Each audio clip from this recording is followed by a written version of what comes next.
isn't working. I'll do this manually. Uh-oh. Yeah, sorry, folks. Something broke. But hey, everyone, welcome in. Oh, my camera. Yeah, what's up with your camera, Jace? It was fine before. Oh, you know what did it? There's always something. Don't worry, we can fix this. Yeah. Yeah. For some reason, the remote thing didn't kick in either, so I'm not sure what's up with that. Oh. Why isn't Sammy working? All right, everyone. We've never had a technical issue before, and this is not going to be. We're not going to break that tradition. It's true. Sorry, my one's going to be fixed any second now. Don't worry about it. Just one little second.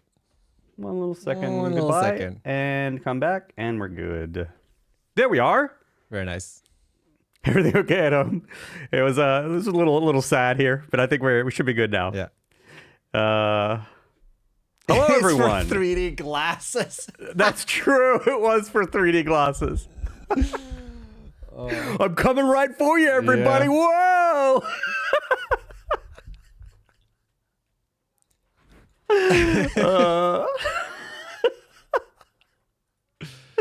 I hope you're all doing well. Yeah. Good to see you all. Good to see you all. Man, Sammy just won't work with me today. I still haven't even opened it. Good. I'm very behind. Yeah. I'm going to reboot it. But that doesn't concern all y'all watching or listening or whatever. This is just behind the scenes shit. Yep. One day we'll have a flawless stream. Was last week's one not too bad? Maybe it was actually. I think last week's one was not too bad. Maybe. It's just gonna be one of those days, or it's just gonna be. It's gonna be like part of the show. To like every start of it is just gonna be like, whoops, this broke. Yeah. It is what it is. Pretty much. I mean, that is, to be fair, that's my streams in general. There's all like maybe 75-80% of the time there's some issue at the very beginning, but we can fix the issues quickly now. Yeah. So hey, not bad. Yeah. First question, how can you wear too much with this heat outside? Well, it's probably not as hot here as it is where you are, little dog.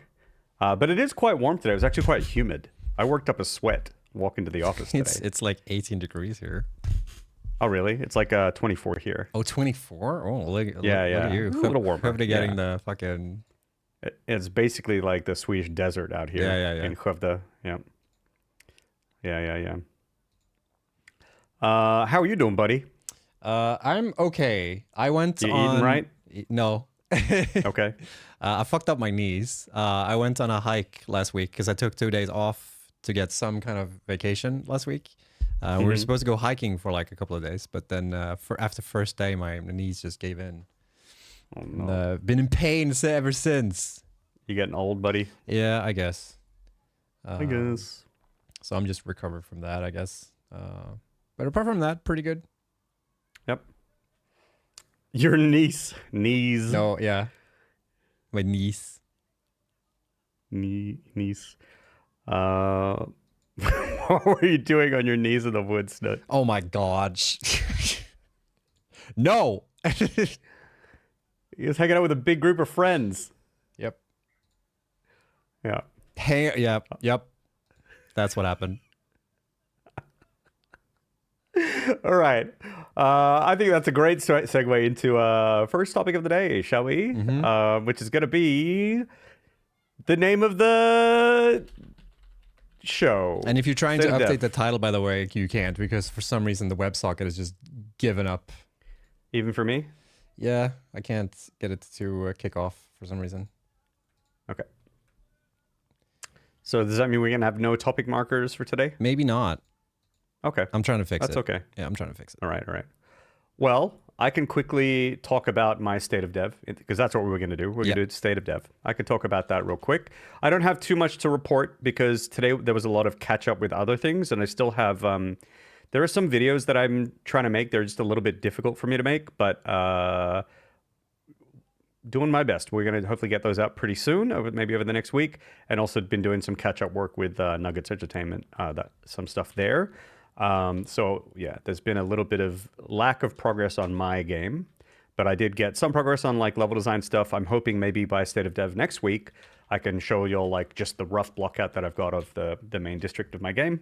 And then also just working on cutscene stuff, basically, is what I've been doing. Yeah.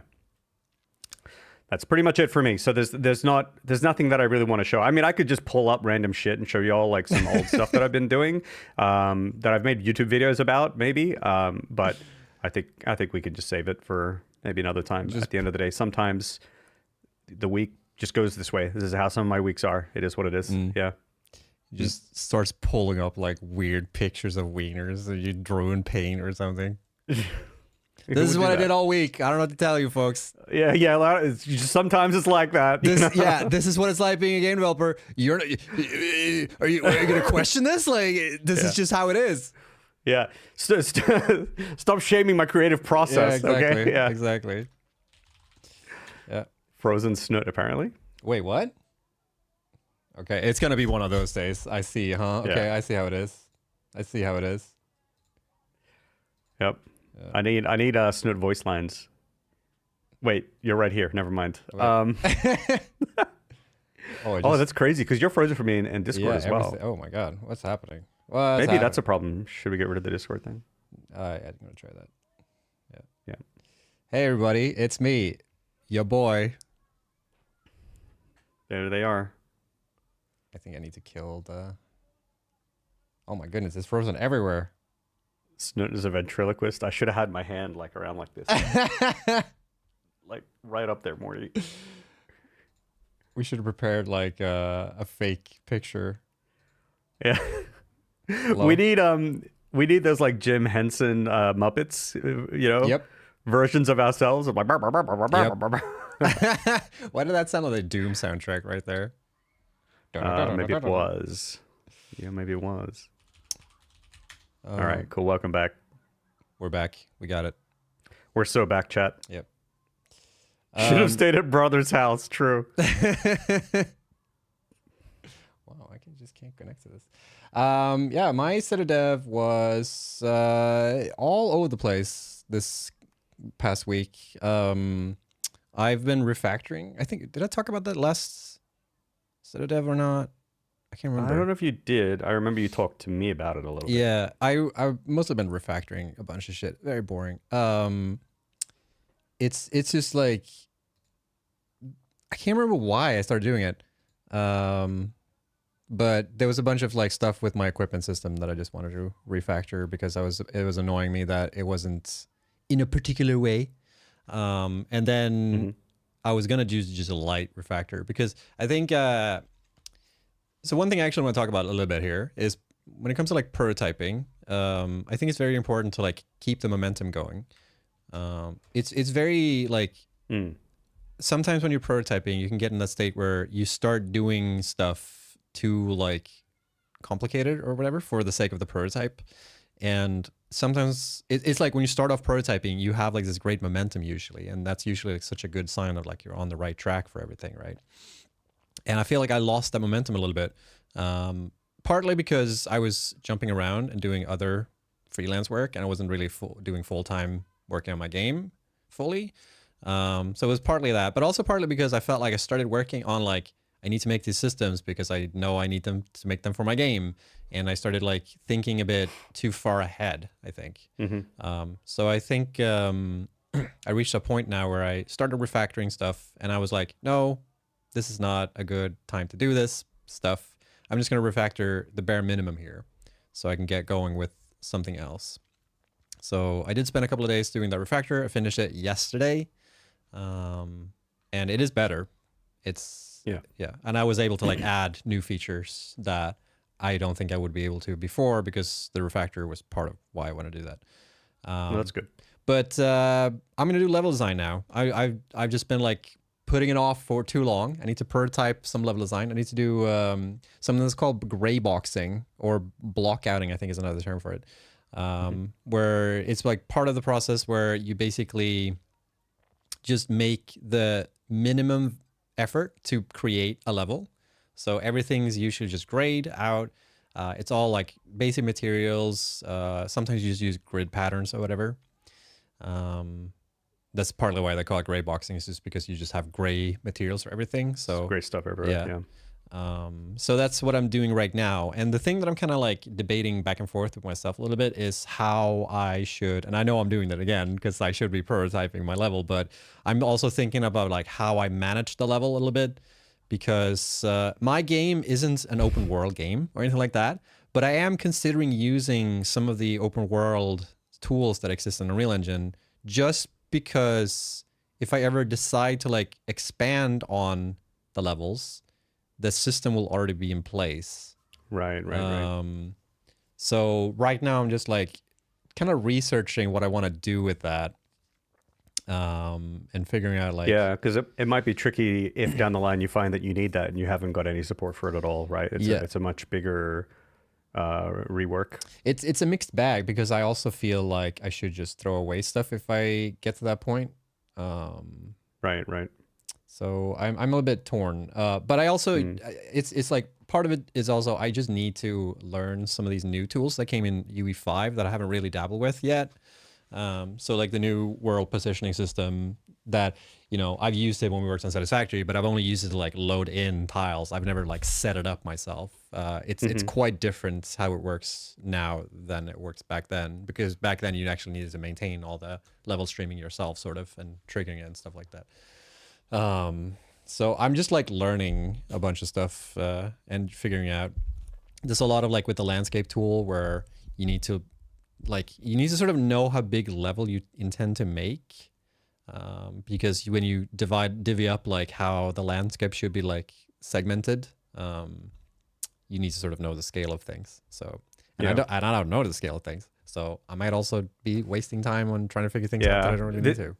This is something that, like, even with my game, like, I've had to kind of deal with a lot as well. It's like a very much a catch-22 thing where it's like, I want to create some art for some building, but it's like, I don't really know how big something is. And I'm like, well, but I can't really do that. So I have to figure that other stuff out, but I can't really figure that out because I don't have something else out. And at the end of the day, all you have to do is just dive into one of the unknowns and start making some decisions and see where it leads you, right? Yeah. So, yeah.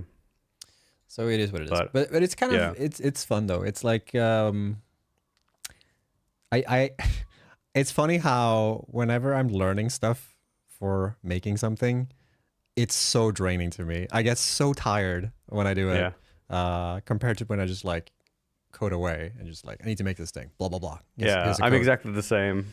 Yeah. And I run into this with level design and with art, right? Like pixel art all the time. It's like whenever I go to do that stuff, it's like, it is so incredibly like mentally and like emotionally taxing, because like when I'm in my programmer wheelhouse, I'm comfy. Like I know that like whatever problem I come across, even if it's hard, even if there's like gotchas, I'll figure it out. Like I always will. It's okay. Yeah.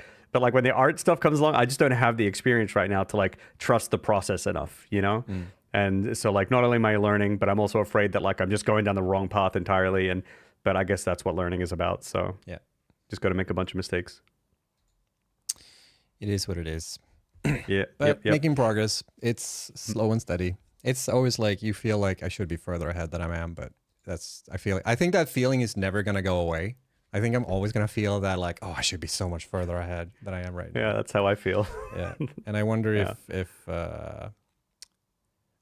that's just part of it. Like, I don't know if I've never not felt that way actually when I've been producing any game. Right. Or at least when I've been producer on any game. It's always like, oh, we should have been done by this point. Yeah. So. Yep. I mean, even if I think back to, it's the same, like every game that I've sort of worked on, I can't really think of a single one that really hit its target, so to speak. Yeah. So it's just part of the fun. But like, I think over this next week, I'm gonna probably wrap up my gray boxing for the district that I have. Like I mentioned, like the stuff that I've been working on.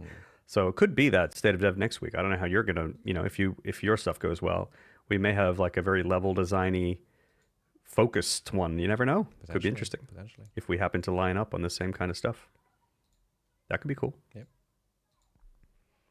I wouldn't say no. I wouldn't say no. All right, cool.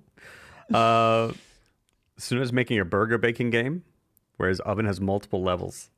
True. That's a big oven. It's a fucking 10 by 10 kilometer oven. It is. It is kind of crazy how, because I've seen some examples where like, here's how you set up a 50-kilometer map. I'm like, geez. I thought you were going to say oven. No. Yeah. Yeah. Like 50 by 50, like 50 square meter. Like, wait, 50. How big is the 50 square meters? How big is the satisfaction map? It's like 30 kilometers squared, right? Or 30 kilometers square or something like that. Yeah. So like I saw an example where like, here's a 50 square. I'm like, Jesus. Yeah. That's humongous. Yeah. What are you going to do? What are you going to do with that level? Yeah. Just empty space running around. Yeah. It's a big level. I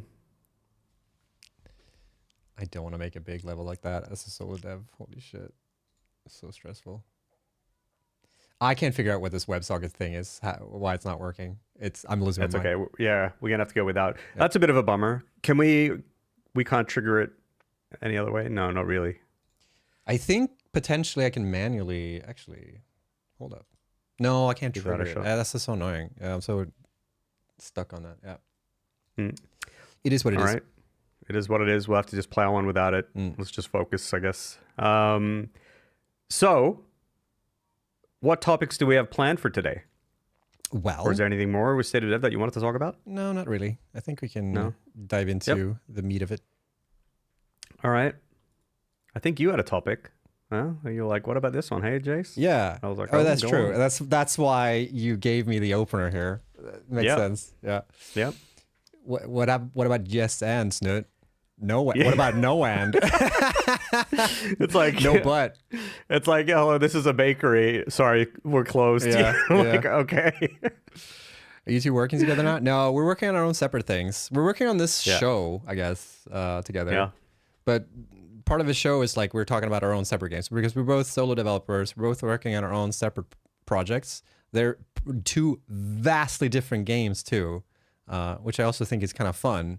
Yeah. Because then you guys get to see sort of the shared problems that we have, but also the very different problems that we tackle based on just the fact of that we have very different games. Yeah. So I'm working on like a 3D. It's a first person. I haven't said too much about it. It's a first person sort of like creative game, sort of where you do stuff. And Jace is working on like a 2D top down pixel art kind of thingy. I am. That's true. He did get that right. Yep. Kind of like a narrative kind of game that has like some game like mechanics in it as well. So it's not just talking and stuff, but there's some other things to it as well. Yeah. But yeah, it's just like a personal little project. See how it goes. So have you got a fishing mini game? We're not planned.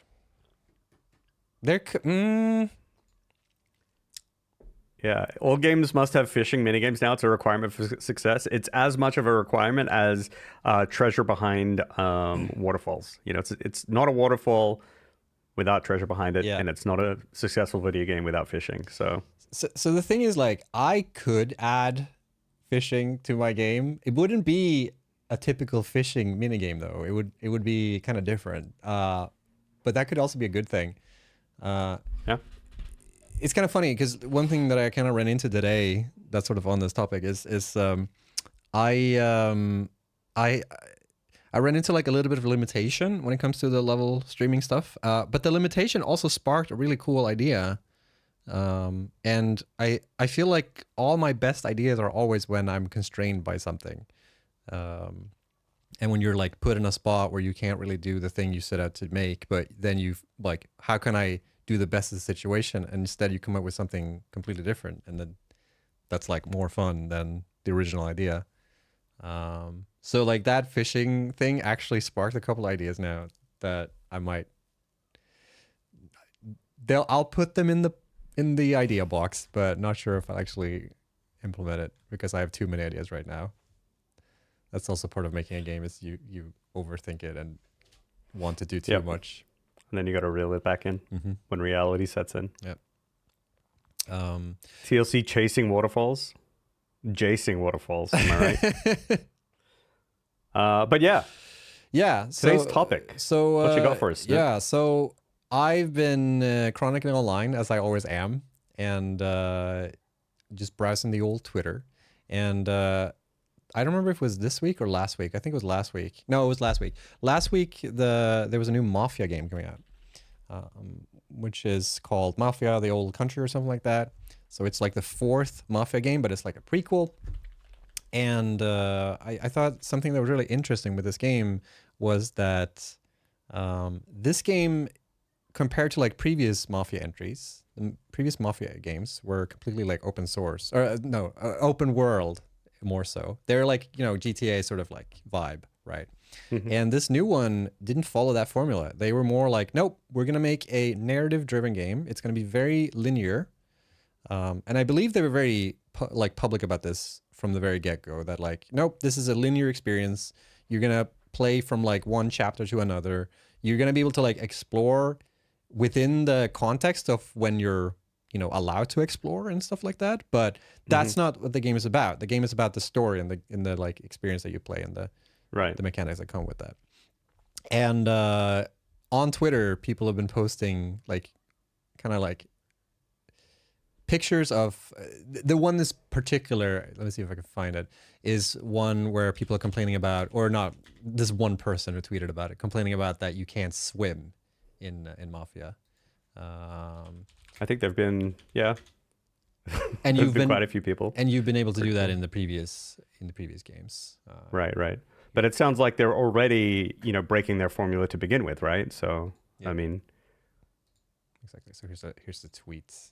Where like, in case you're wondering, Mafia: The Old Country doesn't have swimming physics, just like previous Mafia games. Which I guess like when you read this tweet, it kind of comes off as like, oh, why can't you swim? But also like that's not explicitly what it's saying, but that's sort of how people are interpreting it.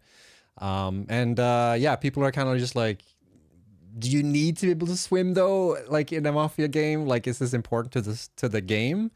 And there was some, I think it was someone retweeted it, who was a known developer. I can't remember who it was. Who was the one from Larian? Potentially.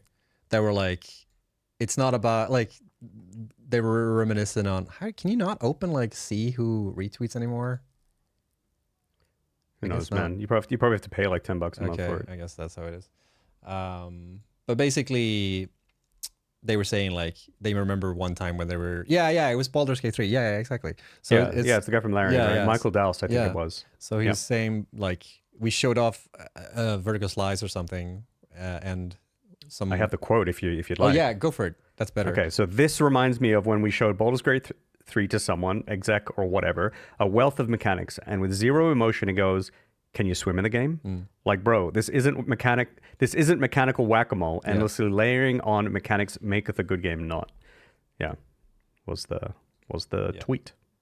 And this kind of made me think of that this is somewhat of a problem that's happening more and more. Or maybe it happened back then too. But like when it comes to expectation of games and like what features a game need to have these days, right?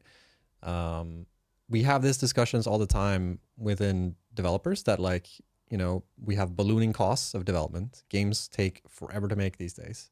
There's an expectation that's really, really high, or perceived really, really high.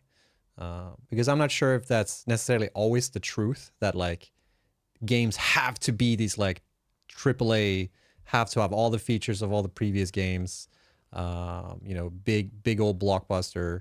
GTA 6 is going to be probably a good example of like, what people are expecting of open world games, right? Because GTA 6 has been in development for a long time and they have hundreds and thousands, maybe thousands of developers working on it. And the cost of GTA 6 is probably like, we don't know. Isn't it like over $1 billion or something? Maybe it is. I wouldn't be surprised, honestly, because these are some massive games. And, there's also been games where they stop calling it AAA and it's like this quadruple A. Oh. Yeah. You think we'll ever get to a quintuple A? Quintuple A? I mean, maybe. That's insane. I mean, isn't that measuring the anus of a game? Isn't that? I've heard that before. But it's like, it's weird how, You know, there's a big expectation on developers that like, oh, you need to have all these features, otherwise your game is lacking. But Yeah. there's also like a bunch of games that have come out recently that are very small games, you know, Yeah. that have been just like big, not blockbusters. What's the equivalent here? Yeah, But blockbuster, yeah, sure. they've done numbers. Like successful games, but Yeah, they've been smaller or yeah, whatever. Yeah. exactly. Mm. Like Peak or I Yep. want to say Schedule One, but Schedule One is quite exhaustive with like the amount of features that's in the game. But it's still a smaller game in consideration. Yeah. Um, I mean, I think like it had. I think this has been the case all along. I think that there have been smaller games that have always been very successful, right? But I also think that there's like a little bit of a bias in that the games that become like the big AAA games have a lot of money behind marketing, things like that. They also have they require a higher return, you know, and so Yeah. they end up pulling more numbers on top of it all, right? And so when you sort of look at it, it kind of there's something skewed towards their favor. But I don't think it ever really. I think most gamers can agree that you know, money spent on a game does not translate to good game. But money spent on game may translate to more money spent on marketing because they must desperately make the money back somehow. And I think that that's just been the case sort of forever. That doesn't mean all, you know, expensive games are bad, but I think that there's a bit of a bias on that front. So always kind of, I think we've always kind of had that. And I think everyone has seen smaller niche games that have modest features be really, really, really good. And I think that that's just like a really good example of like for this particular discussion on if a game has swimming or not, or if game has X feature or not. Like we all should, developers, publishers, marketers, gamers, should always like never ever think that any particular feature is required for a game or any particular scale of a game should be required because we all have a wealth of evidence that a game of any size with any feature can be good, you know, if it's executed well. Yeah. And I think that's the end of the story, right? So this game, like I don't know how many people are legitimately upset that swimming isn't there. Maybe that's a proxy kind of argument for like, but maybe it's missing other things as well or something like that. I'm not sure. But at the end of the day, I think it's really important to see, well, what kind of game did the devs make? And what did they feel that they could, what did they feel was necessary to convey that game? So they made a game that was different from the others. So it's more linear. They feel it doesn't need swimming. And it's okay if you walk away from that game going, that game would have been way better with swimming. That's, you know, fine. But I think from the outside looking in, if you go, well, if one had swimming before and it doesn't anymore, it's a step down. That's not true. And I think we shouldn't have that mindset when looking at games in general, because I think we end up going into that avenue of like games have to always have every feature plus one forever till the end of the days. And games are just going to keep exploding and like blowing up bigger and bigger. Yeah. Because it is a massive problem that like they're from the studio's side of view, at least these bigger studios, that they have this expectancy that like, oh, we need to blow it out of proportion when it comes to the quality of games, and we need to like spend so much effort into making these like humongous games with tons of features and it's sort of what leads us into these like sort of when they need to take shortcuts or have these like very manipulative sales strategies, or you know when they feel like they need to add gotchas to like accommodate the sale numbers or whatever. Or it's just a straight up gamble with like, you know, with the studio, quite frankly. You know, it's like, oh, this is so expensive. The only way the studio will ever survive is if this just hits right, you know? Yeah. And then if it doesn't, we're completely screwed and it's all over and everyone has, you know, layoffs, you know? Yeah. Exactly. So yeah, I think it is like a dangerous mindset in general, and I think there were some devs, you know, like who mean well, but like would still have that like feel that expectation, like, oh man, like our next one has to be bigger and better. But like, I think it's reasonable to feel that way given how just human minds work, I suppose. But I do think it's important to try shed that as much as possible, because at the end of the day, the only thing you need to do is just make a good game, even if it's smaller than the previous one. Yeah.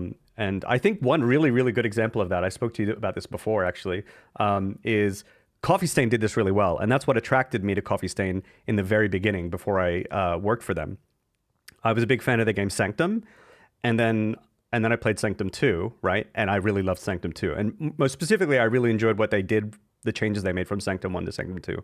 So for those of you who don't know, Sanctum is a first-person tower defense game. So you have like a build phase, you build towers, you build your maze, and then and then after that the waves come in and you kill them all, and you do that cooperatively with your friends, right?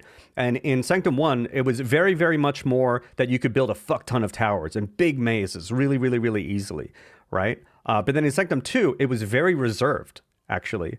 It was like you can only build very, very few towers now, and or maze structures, and then very few towers.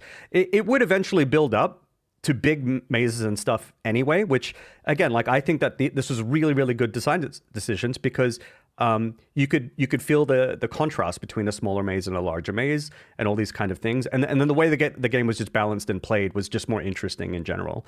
And I think, for a studio to have had the guts to go, all right, we're going to make a sequel and we're going to tone down some elements of our core feature because, for the good of the game, I think is very, very bold. And it was, I think, the right call, But that's the kind of mindset I think everyone should have if you're making a game. And I think it's also the mindset if you're just a gamer, that's what you want to hope your devs have, right? Because you want to hope that they're making the right calls for their game as much as possible, right? So, yeah. It's very true, because I can think of another example. It's like the Metroid games, where Metroid 1 was this big, you get to explore this massive environment, but the game had a lot of problems. And when they made the second game, which was for Game Boy, obviously they couldn't make as big of a game, but they fixed a lot of the problems, and they made a more like smaller core version of it. And I think the second game is significantly better than the first one. And I think this holds true for a lot. Like, it's possible that for some games, like GTA, it might be very difficult to avoid that. Like, it's very hard to make like a GTA 7 or 6 or whatever and be like, and dial it back. And dial it back. Sure. A part of the whole sales part of that game is that it's so big and massive, and the scale of it. Sure. Yeah. But yeah. Definitely by no means saying if game is big, therefore it's bad. No. It's just mostly like my opinion is like it isn't just about any given feature. If a game isn't open world, that doesn't mean it's bad. And if a game is open world, that doesn't mean it's good. Yeah. Right? And if a game is big, that doesn't mean it's good either.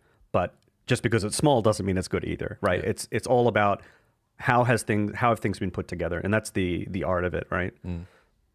Because Oh, go on. Sorry. Go for it. Oh, I was just wondering is Sammy working? There's a couple comments I was thinking of just bringing up.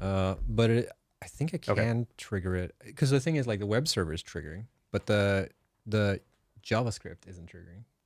Yep. So no, it's okay. Anyways, I think Assassin's Creed is another good example of like a weird a series that it's in this weird, like, nobody really knows what to expect of it anymore, because I feel like they have slimmed it down a little bit sometimes, and that those have been like better entries in that series. And sometimes when they change the form a little bit and make it like a bit more streamlined, people have also appreciated it a bit more. But I think it's just like a problem with open world games in general, that sometimes what people expect to see from open world games it's hard to like put down on paper exactly what it is that they're expecting. Yeah. Because for instance, I think open world games feel like in their concept better than what they end up actually being, right? Because there's this idea of like, if you could go everywhere, isn't that a cool idea? And it's like, yeah, that is a cool idea. But like in practice, what does that mean? Yeah. That part gets tricky. Yeah. Because I did want to bring up Breath of the Wild here, that Arctan brings up here. It's like, in my notes too. Yeah. Because like Breath of the Wild went from this like very linear formula. They were criticized for that too, I guess, where like, oh, it's just you go to a dungeon, then go to the next thing, and go to the dungeon. It's like all very sequential and very not interesting. And Breath of the Wild kind of mixed everything up and completely threw out of the way. And like everyone praises that game. Obviously, it's a great game and everything.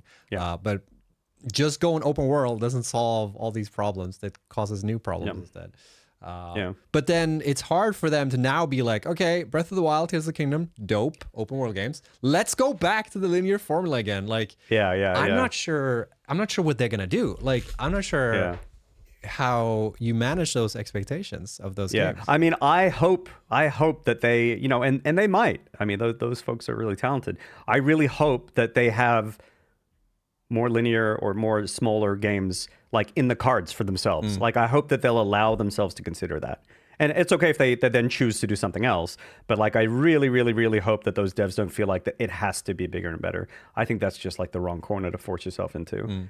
And actually, another franchise that I've sort of seen this happen with as well is one of my most beloved franchises of all time, Yakuza, right? The Yakuza franchise, which is now the Like a Dragon franchise. That game, you know, it's an old ass game, right? So it started way, way, way back when. And so the scale of the game back then was compared to now is very small, but it has been remade. Many of the early entries have been remade. And so many of the games up until the more recent ones took place on smaller levels, like much, much relatively smaller levels. Now, I think that they were great. I think what they proved to, you know, they kept me playing for like 1,000 hours in the same fucking town, you know, like that I could run across on foot in 1.5 minutes. You know, it wasn't that big. But they kept it fresh. They kept it interesting. They made that place feel alive. Anyway, right? It didn't have to be so big. It was still interesting across all of those entries. In the later entries, I would say that they added 2 open world levels. They added a Yokohama area, which is like an open world, and then they added Hawaii, which is like an open world kind of area as well. And so to me, in my gut, I think both of those places are great. The Hawaii one more so than the Yokohama one. And I think that they've done a fantastic job with the games, but I do get this feeling of like, I feel like they're doing this because they feel like they have to, and maybe because and not because it's what the game necessarily needs, because I don't think either of those levels are better than the other ones. I don't know that those levels allow them to do more with the game than they otherwise could have. Maybe those devs feel differently. But you know, I think also the way they tackle it is interesting as well. Like the Yokohama level feels kind of a bit mundane and you can just fast travel around everywhere. But what they did with the Hawaii level was interesting because they made the traversal around the map really interesting. There's side quests everywhere. You can ride these little scooters and like meet friends along the way. You have to watch out for traffic and stuff, which is sometimes more productive and more fun than just fast traveling. So like you actually end up actually taking in the level more. And I think stuff like that is really cool too. Yeah. So it is. Yeah. Yeah. I don't know what it is with like open world games in general that just gets this like sort of staple that like now you're open world, you can't really go back. And I think Yakuza, I haven't played the Yakuza games, but it felt interesting that they sort of like switched it out a lot with the, like you didn't really know what you were going to get when you saw like a new Yakuza trailer for a bit. Yeah. Yeah. Yeah. It has gotten pretty wild. Yeah, it's still pretty good. Yeah. But a couple comments here. So we got one saying Assassin's Creed Black Flag, Smile. A great example of an open world game, I think, actually. That was a really good game. And the traversal was really interesting, right? Like it was a good world to sort of be in, I think. Yeah. That was really cool. Open world, so open, everything fell out of it. That's really funny. Yeah. But there's a difference between like when you're doing an open world game great versus like when you have expectations of what an open world game should have, I think. Because Black Flag is a good example of like that is a game that feels open world, but I don't think it is as open world as you might think it is, because it's basically just 2 hubs, right? You have the sailing hub and which is the open world segment. Yeah. And then you have like the towns, which are more like classic Assassin's Creed. You know, you go to Akka and then you do the mission there and you go back to your base, right? Which is like a really clever way to make your open world feel genuine and make it like fun to actually traverse the open world versus just the sake of it's just big game. Big game has lots of stuff, you know? I think, that's true. I think that's. I mean, a lot of it is the ocean, right? At the end of the day, and yet it is so interesting, right? Like, despite it being emptier, yeah. Because I think that's something that I genuinely like about games that are open world that I enjoy playing is that they make traversal through the world more fun than the actual like exploration. Sometimes. That's one of the things that I really loved about Breath of the Wild, for example, is that like the map doesn't just simply exist. You engage with it actively all the time, right? Like that is a large part of the game. And then as you get better at engaging with the map. So it's like the map is a key character to the game. You can't remove it, right? It can't be any other game. So I think that that's really, really clever. Yeah. Yeah, because Chocobos in Final Fantasy 7. That's very fun too. Rebirth. Yeah. true. Mm. Because like Mario Kart, the new Mario Kart is open world. That's wild. Oh. Yeah, I don't really know how that works yet. I haven't looked into it. It's kind of cool. You know? I mean, it is kind of cool because it's basically Yeah. just a hub. Like it's a hub you go, but the races are the main attraction, right? Like I think more so they just made level streaming seamless between because the way they do it is like when you do a race, you can like segment them together, right? So like if you have this track that's level 1, say, and then level 2 is this other track, and they're connected in the open world, right? Which means you can set up races where you play on level 1 and then you seamlessly transition into level 2, and this is still the same race ongoing, right? So like there's I can't remember what the mode is called, but there's a mode where when you play like with say you have 20 people in a race, and there's like different checkpoints. So at the first checkpoint, it's like a battle royale. Like half the people racing are cut off from the race, and then at the second checkpoint, another half of it, and then eventually it's like 4 people, and then 4 people are racing as this very short like track, and then whoever wins, right? They won the whole entire thing, and that's done over several like levels. That's not just like track 1. It's like track 1, track 2, track 3, track 4. Oh, sick. And they're all like segmented together in that open world, right? And you just decide where you start, and then it can sort of go different ways, which is pretty cool. Yeah, it's interesting. But you don't really like, you don't go wherever you want when you're in a race. Yeah. You still have to follow the track and do what they expect you to. But it's like the open world is more there to like give you an opportunity to train on the tracks, so you can drive around them freely without being in that like state, the racing state. So it is quite interesting. But I just wonder. I mean, I feel like it would be fun to noodle around and just explore. Because you can do that too. You can just noodle around and explore. Yeah. And there's like you pick up coins, and with coins you can like unlock new characters and stuff like that. Which is like, to me, it's very superficial. That it's like, oh, we want to make it open world, so we got to figure out a way to make it worthwhile being in the open world. Let's make it a collectathon. It's like, right. The main attraction of the game is still the races, but you could do that, right? But and there's also people have found out ways to cheese it, so you can like just farm coins, and I wouldn't be surprised if Nintendo knew about that and we're like, yeah, if people don't want to do the open world thing but they still want to unlock all the characters, they can cheese it, so it's like a fun thing, but it's not really a selling. Just don't make a YouTube video about it. Right?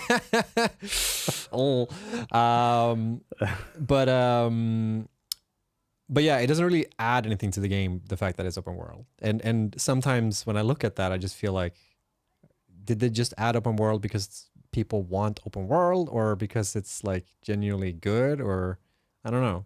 I haven't played it, so obviously I don't think my take really like. Look, the best open world game is Truck Sim. Truck Sim. Yep. Oh, American Truck Sim. Let's go. And I believe American Truck Sim greater than Euro Truck Sim. Can you swim in American Truck Sim though? Oh, my truck does when I drive it into the ocean. Yeah. Yeah.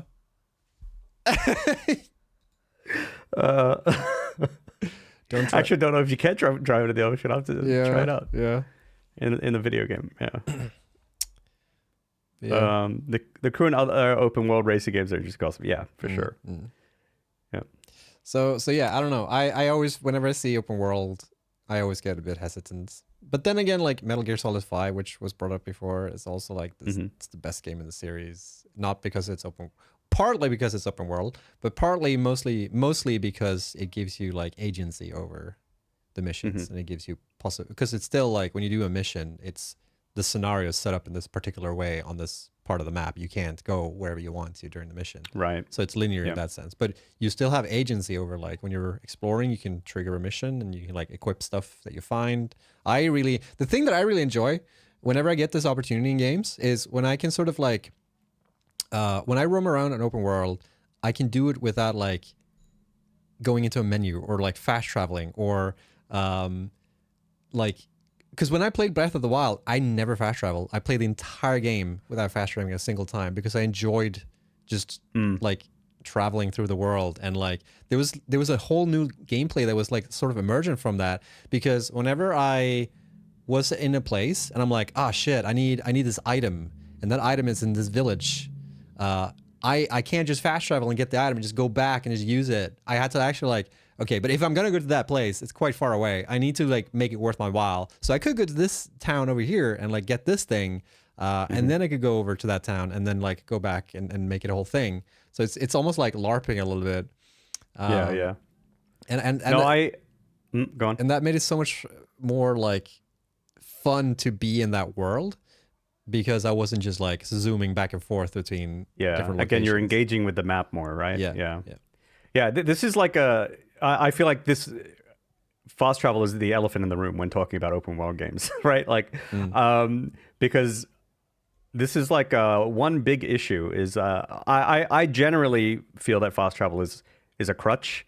But I think that like sometimes it's the only crutch you've got, so you gotta use it. So that's cool. But generally speaking, I think fast traveling is like it does take away from games, but like it is solving a problem. So if you have no other solution, you got to do it. But I do think it takes away, and I think it's a really sad thing that fast travel has to be in so many open world games, because there's a lot of resources go into creating and maintaining an open world. It's like tech resources, but also design and content, like assets and stuff like that. So much work has to go in. And on like the design front, I sort of mean like there needs to be additional work that needs to go in to help like justify the existence of like different regions of the area. Like it's so much resources that go into this. And then you have like fast travel where you just zoom around anyway, right? Yeah. You don't really engage with it as much as you would otherwise. And I think that that's like sometimes a bit of a bummer. So generally speaking, I think that fast travel is okay in games that need it, but I think that it's something that should be like an absolute last resort where there's no other way to resolve it. So like I was talking about before, in the Yakuza franchises, there's the Yokohama map, which kind of has taxis where you can fast travel around. But in the Hawaii map, you've got these like scooters. And I think that these are two.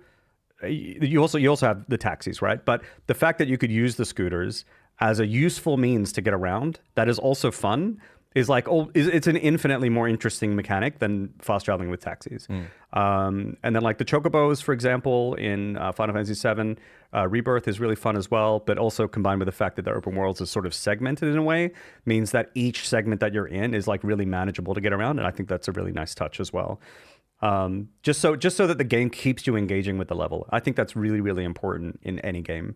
So it's something that I have to think about a lot with my game too, because I think about how am I going to design my level. I don't want to have my level will be segmented, so there's a bunch of segments, but I don't want you to have to like run across 5-6 different screens to get somewhere. If that were the case, I would add fast travel, right? But I don't want to add fast travel. So one of the things that I want to do is I need to ensure that other aspects of my game ensure that the game is okay without fast travel. So one part of that can be ensuring that any location within a district is a short distance away, right? So I can get from any position to another one in maybe 2 screens, let's say, right? And then if the game isn't so long that fatigue won't set in, then maybe I won't need fast travel, that kind of thing, to ensure I can get around it. But yeah, it is a thing that I have a thing against fast travel. Yeah, I have the same thing, and I kind of agree with what Mason's writing here. It's like you want traversal to be so fun that you don't want to fast travel, because fast travel, like you say, is really there just to solve a problem more so than anything. And obviously, if you can make a game where you don't have that problem, then obviously you're in the clear. But yeah, I think also RuneScape is. Oh, go on. Yeah, go for it.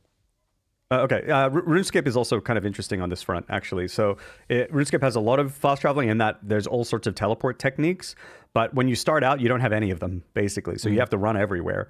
But the cool thing is, as you play the game and as you do different quests, as you do different, you level up different skills or engage with the game's mechanics, it starts giving you these fast travels as shortcuts. And at that point, it feels like, oh, okay, these shortcuts are like earned.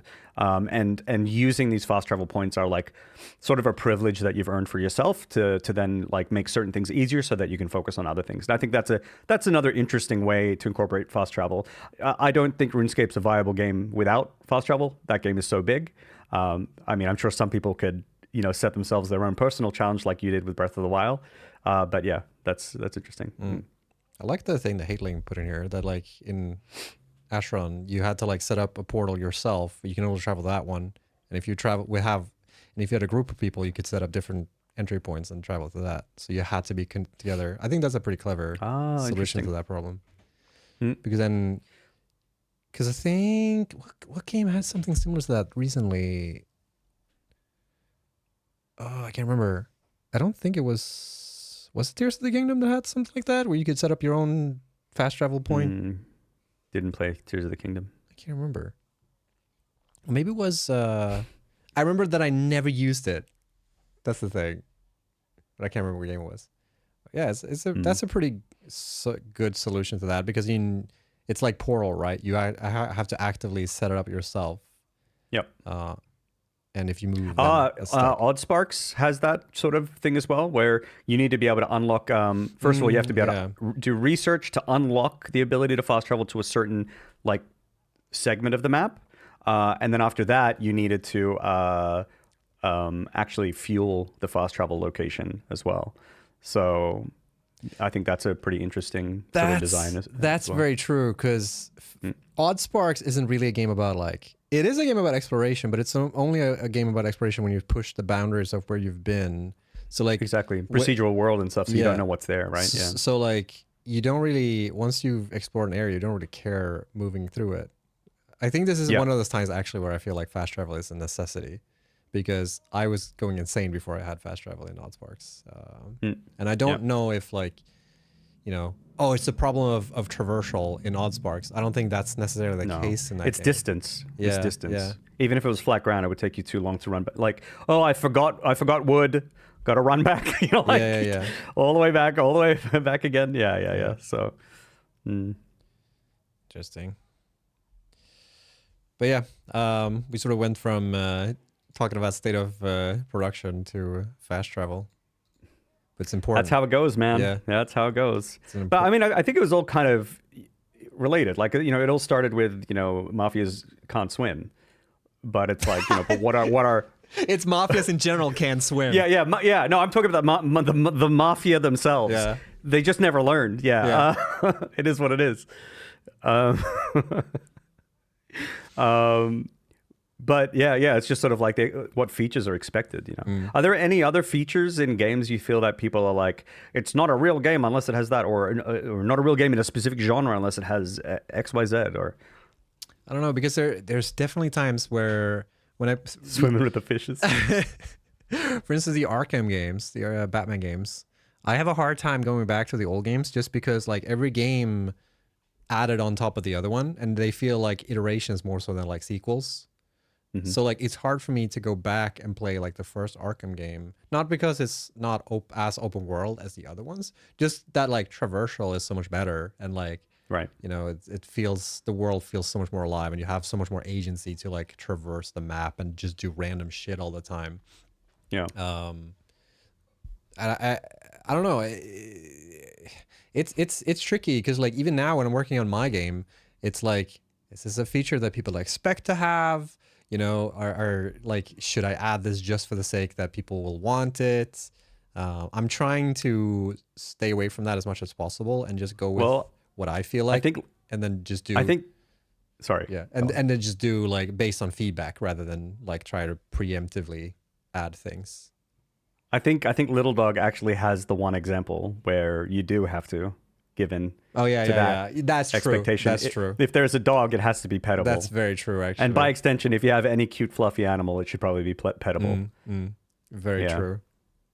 Yeah. But yeah, it's true. Yeah, it's true in software in general. It's like when a pattern is established and it's a good pattern, then it's like, why not have it?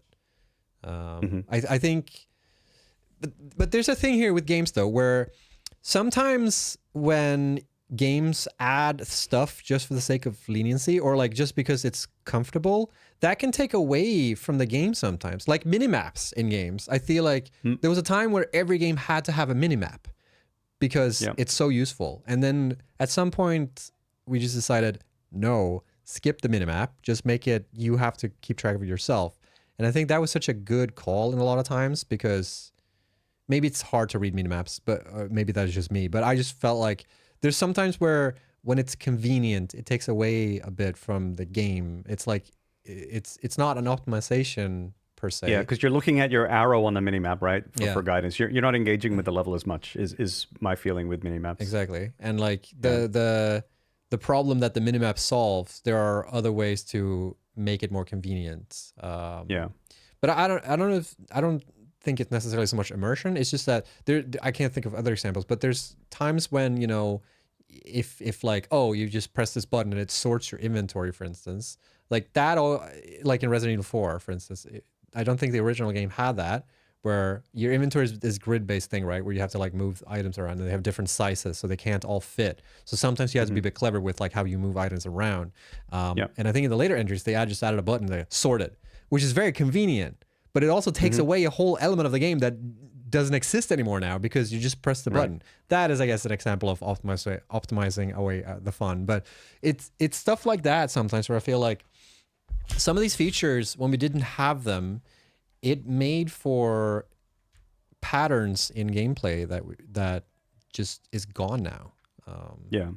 And Yeah, like Dredge had a similar inventory system to that as well, but there's like no sort thing as far as I knew. But I also think that like it may depend on how reliant is that game on that mechanic, you know? And I'm not sure. I don't really play Resident Evil games, so you can tell me how important it was to sit there and fiddle with inventory. But like in Dredge, it was like the inventory and the size of your ship and things like that was like really, really, really important. And if you bumped into stuff, it created holes in your ships, in your inventory. So items that, you know, used to be able to fit don't anymore. You need to like move things around.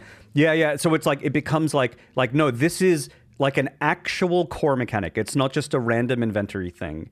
And so like it has to be that way, you know, like that problem solving is core to the game. And I think that, you know, so I don't know, like maybe Resident Evil feels that way as well. And so it should have just been like that. But if the inventory management feels just kind of tacked on, I can kind of see a sort button be okay.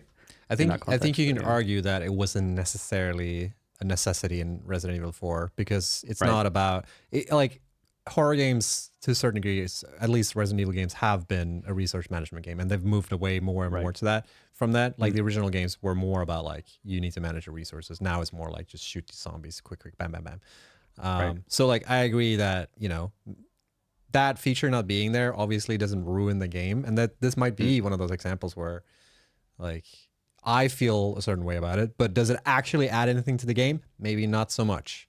Right. So like, yeah, sometimes an auto sort button might be super necessary in some games, but like the example you gave with Dredge here, where it sounds like, you know, the inventory is suddenly a part of you, and it's like a part of like the frustration that comes with managing your inventory and like when you're taking damage or whatever. I think that's just a off topic or like a side note here. I think one problem that also exists in games is the whole failure state, right? Where a lot of games, this is on topic. When you die in games, like what should happen? Should you go back to your save, your manual save? You should die in real life. You should die. No, but it's like when you die in a game, it's like what happens after the death state is so interesting because some games are so lenient. It's like you fail in a mission and you just like immediately you're back where you essentially died, and it's like there's no real failure state. It's just you just redo it. You just lose a bit of time. I find myself have different feelings on this on different games. Like so much so like my feelings on this are so broad that I can accept anyone else's feelings on it. You know what I mean? When someone's like, look, I don't want to deal with it in a game where I'm like, no, you should deal with it. I can empathize with them because I know that there are games where I really don't want to deal with it when you probably should. So yeah, I don't know. It's a tricky one for sure. Yeah.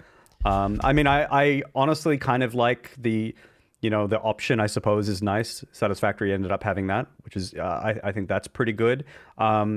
But I also can imagine that there are maybe some games where it's like, look, part of the challenge here is that you lose your shit, and you should be really afraid of that, you know.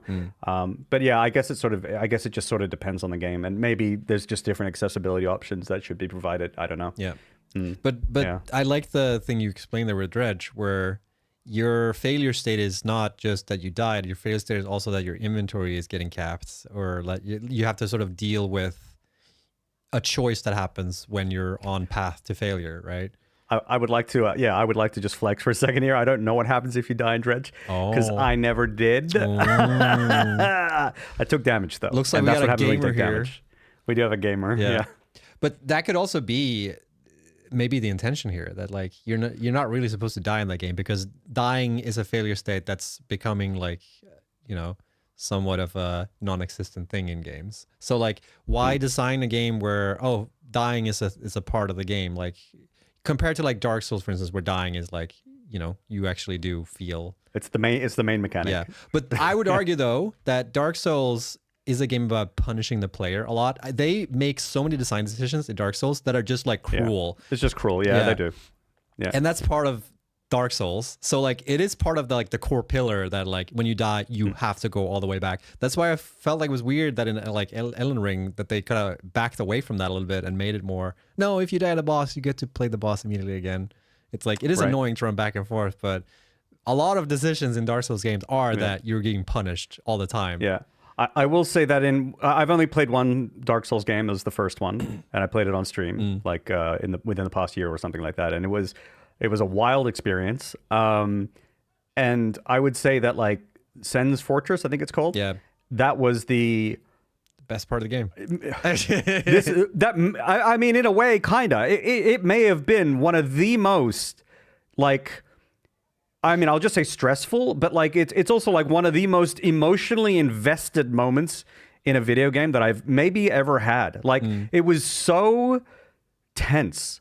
It would like, and it was purely because that if I had died, I went back to the bottom. Yeah, you know, like I played Jump King, and this was worse than that, right? Because the game is just more active. There's shit everywhere. You need, you have to be more reactive. It was, and I didn't know what was going to happen next. It was just an absolute, it was unreal. It really was. And in the moment, none of it felt good until I got to the bonfire at the top. Then that felt good. Yeah. Right. But in the moment, it was nothing but negative feelings, to be real. Yeah. But when I look back on it, it was such a rich moment, I'm like, that was a memorable moment in a game, not necessarily because it felt good. The relief felt good afterwards, but it was like, I'll never forget it. And in a way, I kind of do want that from games. So yeah, that is such a good example of like when you ever had like a really lousy vacation, and then when you think like when you're having the vacation, like, oh, this fucking sucks, this is so annoying. Yeah. And then when you look back at it, like, well, it was an experience. And then you kind of justify the like frustration that you felt while you were doing it. That's Zen's Fortress for me. And to me, it's also like partly when you memorize everything, you're like, oh, I'm a fucking god, because you remember how frustrating it was. How hard it was in the beginning. Yeah. So that is true. There's a big element of that in games too, where you can't be afraid to like make your player feel frustrated. And I guess that was a big core pillar for Dark Souls specifically, that like, no, it's supposed to be punishing. Like, that's the whole experience. Yeah, and then I really do think it should be allowed for games to do that, and it's great that they can. But I also think it's completely fine if people are like, hey, this is bullshit and I hate it. Yeah, okay. Yeah. I mean, they were asking for it, right? I mean, if people walk away frustrated with your game and hate it, I mean, that's fair. Yeah. But I didn't walk away hating Dark Souls. I really, really enjoyed it. But I can understand if other people are like, nope. It is such a like interesting dilemma when you design a game, because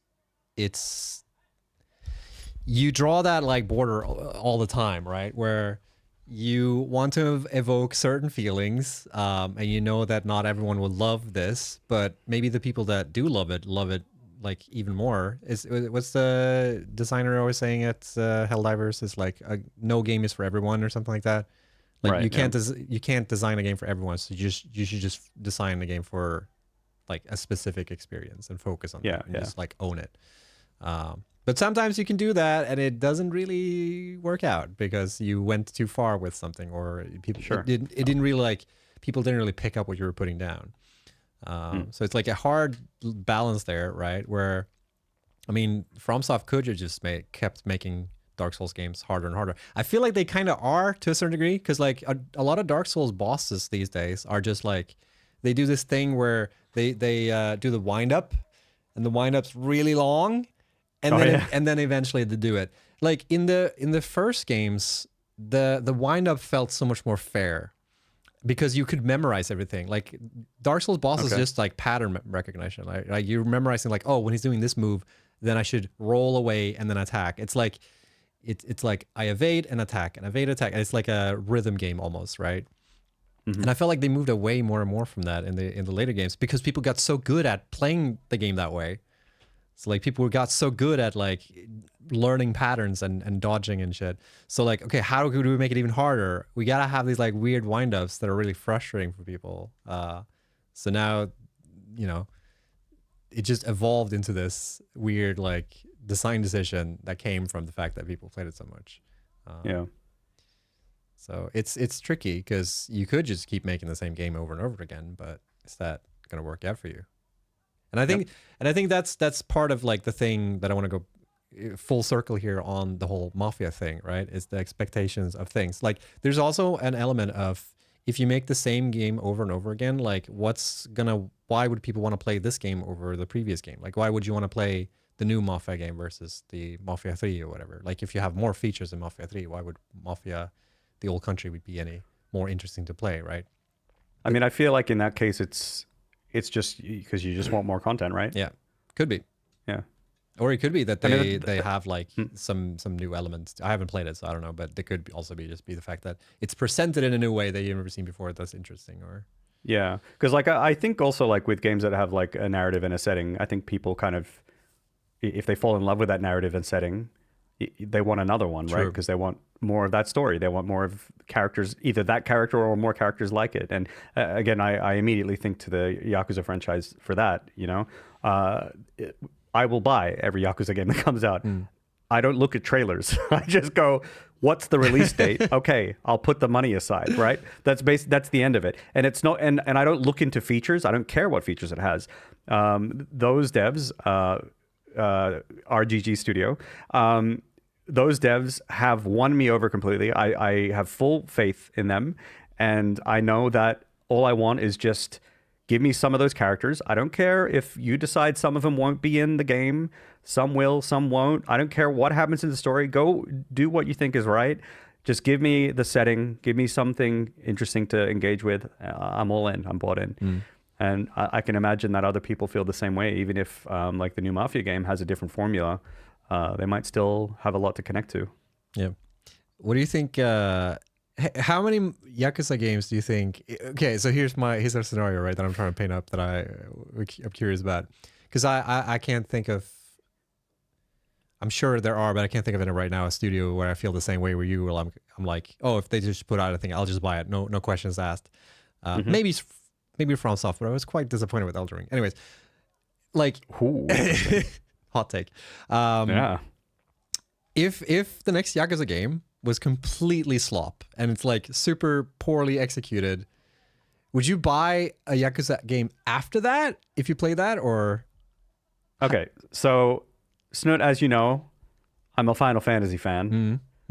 I've experienced the highs and the lows. Right. Yeah. So if that were to happen, first of all, I'd be shocked. Right. But I mean, I would look, of course, I would take it into account. I'd be like, okay, that's worrying, because how could that happen? Right. Like these guys have such a good track record. If it were to crash that hard, look, of course I would be like I would immediately be apprehensive about a next game. Okay. Yeah. Because to me, I'm like, how would that even happen? So that's the part that's weird to me. But I just don't see it happening. You know, I just don't see it happening. So like the thing is, like, my favorite Yakuza is Yakuza 0. After that, I'm not really sure. But like none of them have really topped that. Even like maybe the Hawaii one was really good. But like even the most recent ones, I think haven't really beaten some of the earlier ones. But that doesn't mean to me that like that they're doing a good job. It's just that like they had a really, really, really good Yakuza 0 was very, very good. But these other games, instead of being like S tier, they're just A plus. They're only A plus, you know, which is great. So I'm still buying in. Yeah. Yeah. Because I feel like I'm at that point with FromSoft where it's like I didn't like really you didn't like Elden Ring that much. No, I didn't like Elden Ring at all. Like I feel like this goes back to our open world discussion, but like I felt like that game worked when it was linear. Like that was what made that game so good. And then they did the whole open world thing and I was like, oh. And then I played the DLC and I was like, oh. And then I kind of got burned on it. And then I played Lies of P, which is like an homage. This is not FromSoft, this is a different studio, but it's like an homage on like the old school formula of Dark Souls. And that game it's like almost better than some of the, like it's definitely better than some of the FromSoft game. It's not better than Bloodborne, but Bloodborne's still my favorite, but it's up there, I haven't played that one yet. And it just made me realize like, it's you can totally still make this work. I don't need to have the open world part. Like it's that formula still works. That is one of the key things that I noticed in Dark Souls 1 as well was, you know, I went into that game thinking, oh, it's all about the bosses. And I hadn't played Dark Souls ever before. This was the first time. I'd watched some people fight bosses. And I thought it was just all about the bosses. But, like, it is not all about the bosses. Like, the bosses are some of the game. And they're really, really cool. They were my favorite part. Like, because I just really like fighting bosses in games. But, like, I think the core thing to the game was the level design. It was, like, navigating, solving puzzles, random enemies along the way. Like it was all the paths connecting A to B to C that were actually so like they were really significant. And I feel like you don't think of that. Like when you hear, or I didn't anyway, when I'd heard of like the Souls games, all I ever thought was the bosses. Yeah. I was blindsided by the level design and all the little shitters along the way. Like I was really, really taken by surprise at how challenging and how much more challenging those parts of the game were than the bosses themselves. So yeah, like I don't know, does that still exist in Elden Ring? Like, are there still like hard like paths between it's there sections? But I also feel like it's so poorly balanced that like it's hard to enjoy the discovery of things. I think that's one thing that I actually kind of enjoyed with Elden Ring is that it still has like really good, you know, environmental storytelling, and it has really fun moments of level design where like, oh, this thing happened, oh, that's funny, or like, oh, they tricked me, I did the thing. And also I think there's also a lot of this too with FromSoft game where you've gotten used to all these patterns that they do to trick you that like sometimes the game sort of you feel rewarded when you're like, I saw what you did there. I knew that was gonna happen. Yeah, like when you sometimes outsmart the devs. Exactly. Yeah. But you don't really because they knew you were gonna probably do it. All right. Yeah. They were one step ahead. Yeah. I at least that's my feeling. Because like sometimes you see like there's like a corridor, so your attention is directed very specifically, and there's a chest at the end of a room, and you're like, this is a trap because this is a big room. It's very empty. There's definitely something hiding like in the corner that I can't see, and that's more so often than not the case. And I think the developers know that, like, you know, if you've never played the game before, you probably won't fall for this. If you have played it before, you probably won't fall for this. So it'll be a fun like, aha, I beat you game moment. And for new players, it will get that like, you know, haha, I got you moment as well. So I think they know it a lot. Elden Ring will make you hate dogs more than Capra Demon in Dark Souls 1. Yeah, I remember the Capra Demon. I hate when dogs are enemies in games in general. It always frustrates me. Not only the fact that like I like dogs, but also they always have the most annoying movement pattern for some reason. Hard to like counter or dodge. Yeah, exactly. Like that. It's like really, really quick and snappy kind of. So hard to read. Actually, the reason why I asked you that also was because it reminded me of a question that I think is kind of funny. It's one of those like, would you? So like, if this is completely off topic though, but this is a would you rather thing. Sort of. So like, if I threw up on you every day, how many days would it take for you before you went like, yo, what the fuck? No. Okay. No. Wait. Okay, go on. Yeah, so if like Monday I'm like, oh, I threw up on you, like, and then I'd be like, Tuesday, Daddy Moore. Wednesday, like, which day of the week would you go like, hey, what the fuck? Be really pissed off. I mean, the first day. Really? I mean, what do you mean if you threw up at me? What, you just walked over to me and just like, bah! No, but what if we were like traveling and like, oh, I threw up on you, like, oh shit, oh, it happens, man. Would you really be like pissed off if I just threw up on you? On the first day, if that happened, would I be pissed off? I'd absolutely be pissed off, but I'd also be understanding, right? Yeah. I'd be like, okay, it is what it is. Inside, I'd be like, are you fucking kidding me? Yeah. But, you know, I'll be like, all right, look, he's sick. It is what it is. But you do it the next day, I think I will get pissed off, right? Like, I'll be act on it. You know you're sick. Look the other way. Yeah, because I don't know like how long, like regardless, I don't know how long it would take, because like I think I would be like day one, throw up me, oh, it happens. Day two, oh no, it happened again. What the fuck? I think day three I'd be like, look, what the fuck is happening? Yeah, by the second time there are no excuses. There are, I mean, day three, you're losing it. I'm losing it day two. Yeah. I'm losing it day two. Yeah, I think I'm day three. What about you, Chat? I think I'm day three because like I feel like it's a pattern at the third day, you know.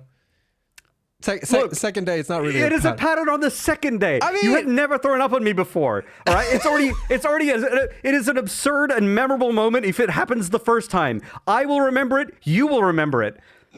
Okay, right. I will already have my cat-like reflexes ready to dodge the second day. Right? If you somehow hit me that day, you're gone out of your way to get me. Quiet doesn't seem like day three even. Like when you're telling them to practice someone else, that's still like. Okay, that is very, very understanding. That's still like, oh no, it's too bad. Hey, wait, hang on. Freezing tone. I'm with Jason. This second time is end of friendship. I'm not saying end of friendship. All right.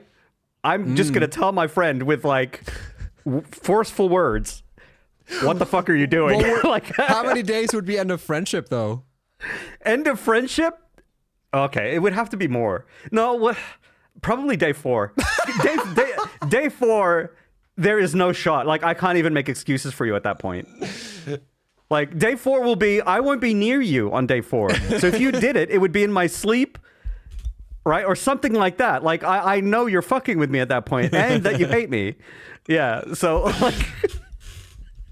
True. Yeah, I think I'm also day 4 and a friendship ended. Yeah, it's just a prank, bro. No. It'll change to day 5. I start throwing up back. Oh my god! And I'm told. I don't know. We need to test it. I don't think we do, Dex. Yeah. What about you? If I was throwing up in you? No. Day 3 would be my like, yo, what the fuck? Like that's when I would be acting on rage. You know, like acting out. Okay, you'd be angry day 3, but are we still friends? Yo, yeah, I think so. Day 4 would be probably the friendship ender. Or maybe day 5. Right. I don't know. I feel like I feel like I am way too Swedish and like way too forgiving. I guess my like threshold of frustration is so weirdly imbalanced. Because like whenever it's someone else doing something, I typically don't get too frustrated. When I do something myself, I get like hella frustrated. Yeah. You know, like same. if I like cooking and I fuck up the eggs or whatever, I get instantly enraged. But if someone else lashes. Yeah, but if someone else does something, I'm like, oh, whatever. And that can go for a long time until I'm like, what the fuck? So long as it's not my dog. Then I get pissed off. But throwing up on you is a different story. Yeah, It's not an accidental thing. Like, okay, so like if there was some other accidental thing, like, you know, if it was like this weird thing where it's like, I don't know, you were so sick that I had to like be next to you at all times, and then like it happened again and again, like I get it, but I just can't imagine a world where you're throwing up on me, like. Yeah, part of the scenario without too being an accident is that it's not obvious that I'm doing it as a malicious thing too, right? It's not like I'm walking into like, hey, here it comes, and like does it. It's like the circumstance is always that like it comes out of nowhere, sort of, and like it's seemingly that I'm not no intent. I couldn't believe that by day 4 though. There's no way. There's no way. Yeah. Oh, that's true. I guess like what have I eaten? There's some you could throw some vile things. All right. Anyways, well, we went. All right. On that topic, recommendations. Yeah. Let's do that next. The next segment of the stream. We like to recommend a game each, or it doesn't even have to be a game, but it can be a game. This time it's not going to be a game for me, actually. Oh, it's not. Yeah. There you go. Okay. Yep. You want to go first? Yeah, I can go first. So 2 episodes ago, I talked about a level design talk that I kind of mixed up, by the way. I need to clarify that too, because I sort of had 2 talks in my head at the same time, and I kind of like interchanged them. And I've since like looked them up, and I posted it on the Reddit. By the way, we have a Reddit for the state of Dev. Right? Oh, that's true. I'll put it in the chat. Yeah, go on. I recommend puking on your friends. No, that's not what I recommend. I looked at the talks and like trying to like what did I remember, and I completely misremembered it. But anyways, I did rewatch one of the talks that I remember. That's about level design, and it's from Peter Field, and I'm gonna post it in chat right there. Bam, bam. So that's my recommendation. And if you're not into level design, like if you're not a game developer, I think it's a really entertaining talk. Yeah, I completely agree. Yeah. So he basically made the entire presentation. He made a level in Dreams, you know, the PlayStation game. Yep. And like his slides are also in the game, I think, where he's like popping them up and stuff. Yeah. And he basically just walks through this level and talks about like different like patterns and elements and like how to communicate spatially, what different environments can do. It's really good for the stuff that I'm working on right now, actually. But I just watched the entire thing again. I'm like, this is such a good talk. More people need to see it. And I think if there are people watching this talk here, where we're apparently going to be talking about game stuff. If you're interested in like devs talking about dev stuff, you will be interested in that video. Yeah. Like it is really accessible, I think, to anyone, and it might even change the way you look at games too. Yeah. So it's fun to like see how he sort of breaks it down and like, oh yeah, I haven't thought about that. That definitely happens in games where you recognize these patterns and you recognize these, because he also gives you alternate like solutions to the same problem, and also talks about like why maybe this solution isn't the best for this problem because this and this and this. And it's so good. It's so well prepared. So I highly recommend that one. Heck yeah. And what's your recommendation, Jace? My recommendation today is it's hard to share stuff, right? All right, we'll leave it. We gotta share. My recommendation today is old school RuneScape. Okay, so I mean, we had to get this out of the way at some point because everyone knows that I love old school RuneScape, but I do recommend the game. I actually really do, and I know that a lot of folks. You know what? Let's see if I can bring it up. I know we struggled. We had issues I can with this switch last the time. scene for you when you. Yeah. So uno momento, folks. Let me just set something. Final Fantasy fanfare, yeah.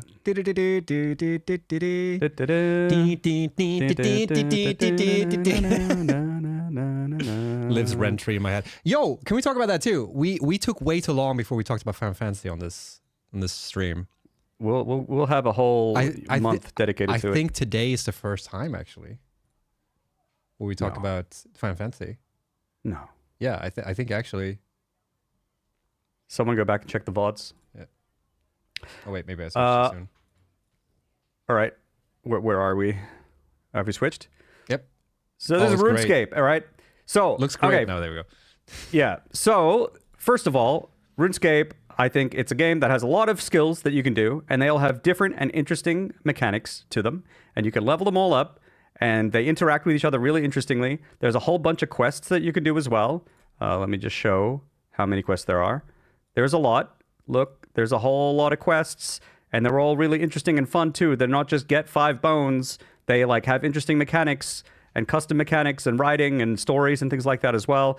And even though the game looks really old and stuff, and this is using a plugin to make the game look better, okay? I could turn it off and it doesn't look as Don't trust the weird jaggy issues we're having with SRT right now. Oh, is it happening? If you're not moving the camera too much, it's fine.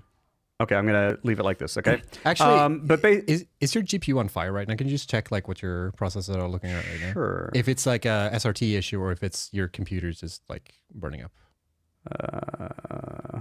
Just for us. Nope. GPU is. Oh wait, just peaked to 100% GPU Okay. just for a second. All right, But then it's it back might be to 50. then it might be a encoding thing. All right. Anyways. Okay. But yeah. So yeah. Here, look, I'm dancing. All right. Maybe I shouldn't do that. For That's the fine. SRT thing. Okay. But yeah, so I think one of the things that I really love about RuneScape is that I think it takes the MMO formula and turns it on its head a little bit. There's a lot of like interesting boss fights. These boss fights have a lot of like really interesting mechanics. There was a big boss fight that I did on the weekend when I streamed it, and it was really, really hype and epic. And I think the game is the pinnacle of, don't judge a book by its cover. This game looks old school intentionally, right? It is based off the old game from 2007. But the amount of content is truly, truly incredible. The map is huge.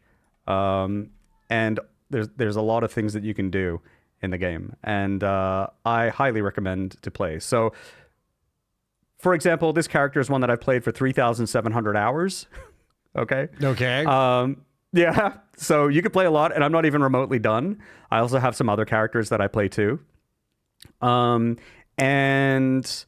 what else can I say to recommend the game more? It's just the other thing is the game is like I think old school RuneScape is like associated with a lot of grinding, and that can be part of the game, but there's a lot of like active gameplay stuff too. So there's a lot of these skills that require you to do active things. Some of them are passive things, and I think the really cool thing about that is, depending on what you feel like on the day, maybe you're watching something on Netflix on the other monitor, maybe you're doing some like mundane tasks at work, and so you just want to like idle and cut trees on the other monitor. You can do that too.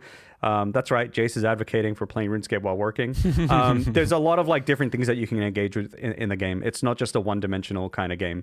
And I know I'm not really showing off and doing it much right here. I don't really know how to show this game off. It's one that you just kind of need to play or like watch some content online to get a feel for. But it is a surprisingly deep game, including the combat. It's actually really deep as well.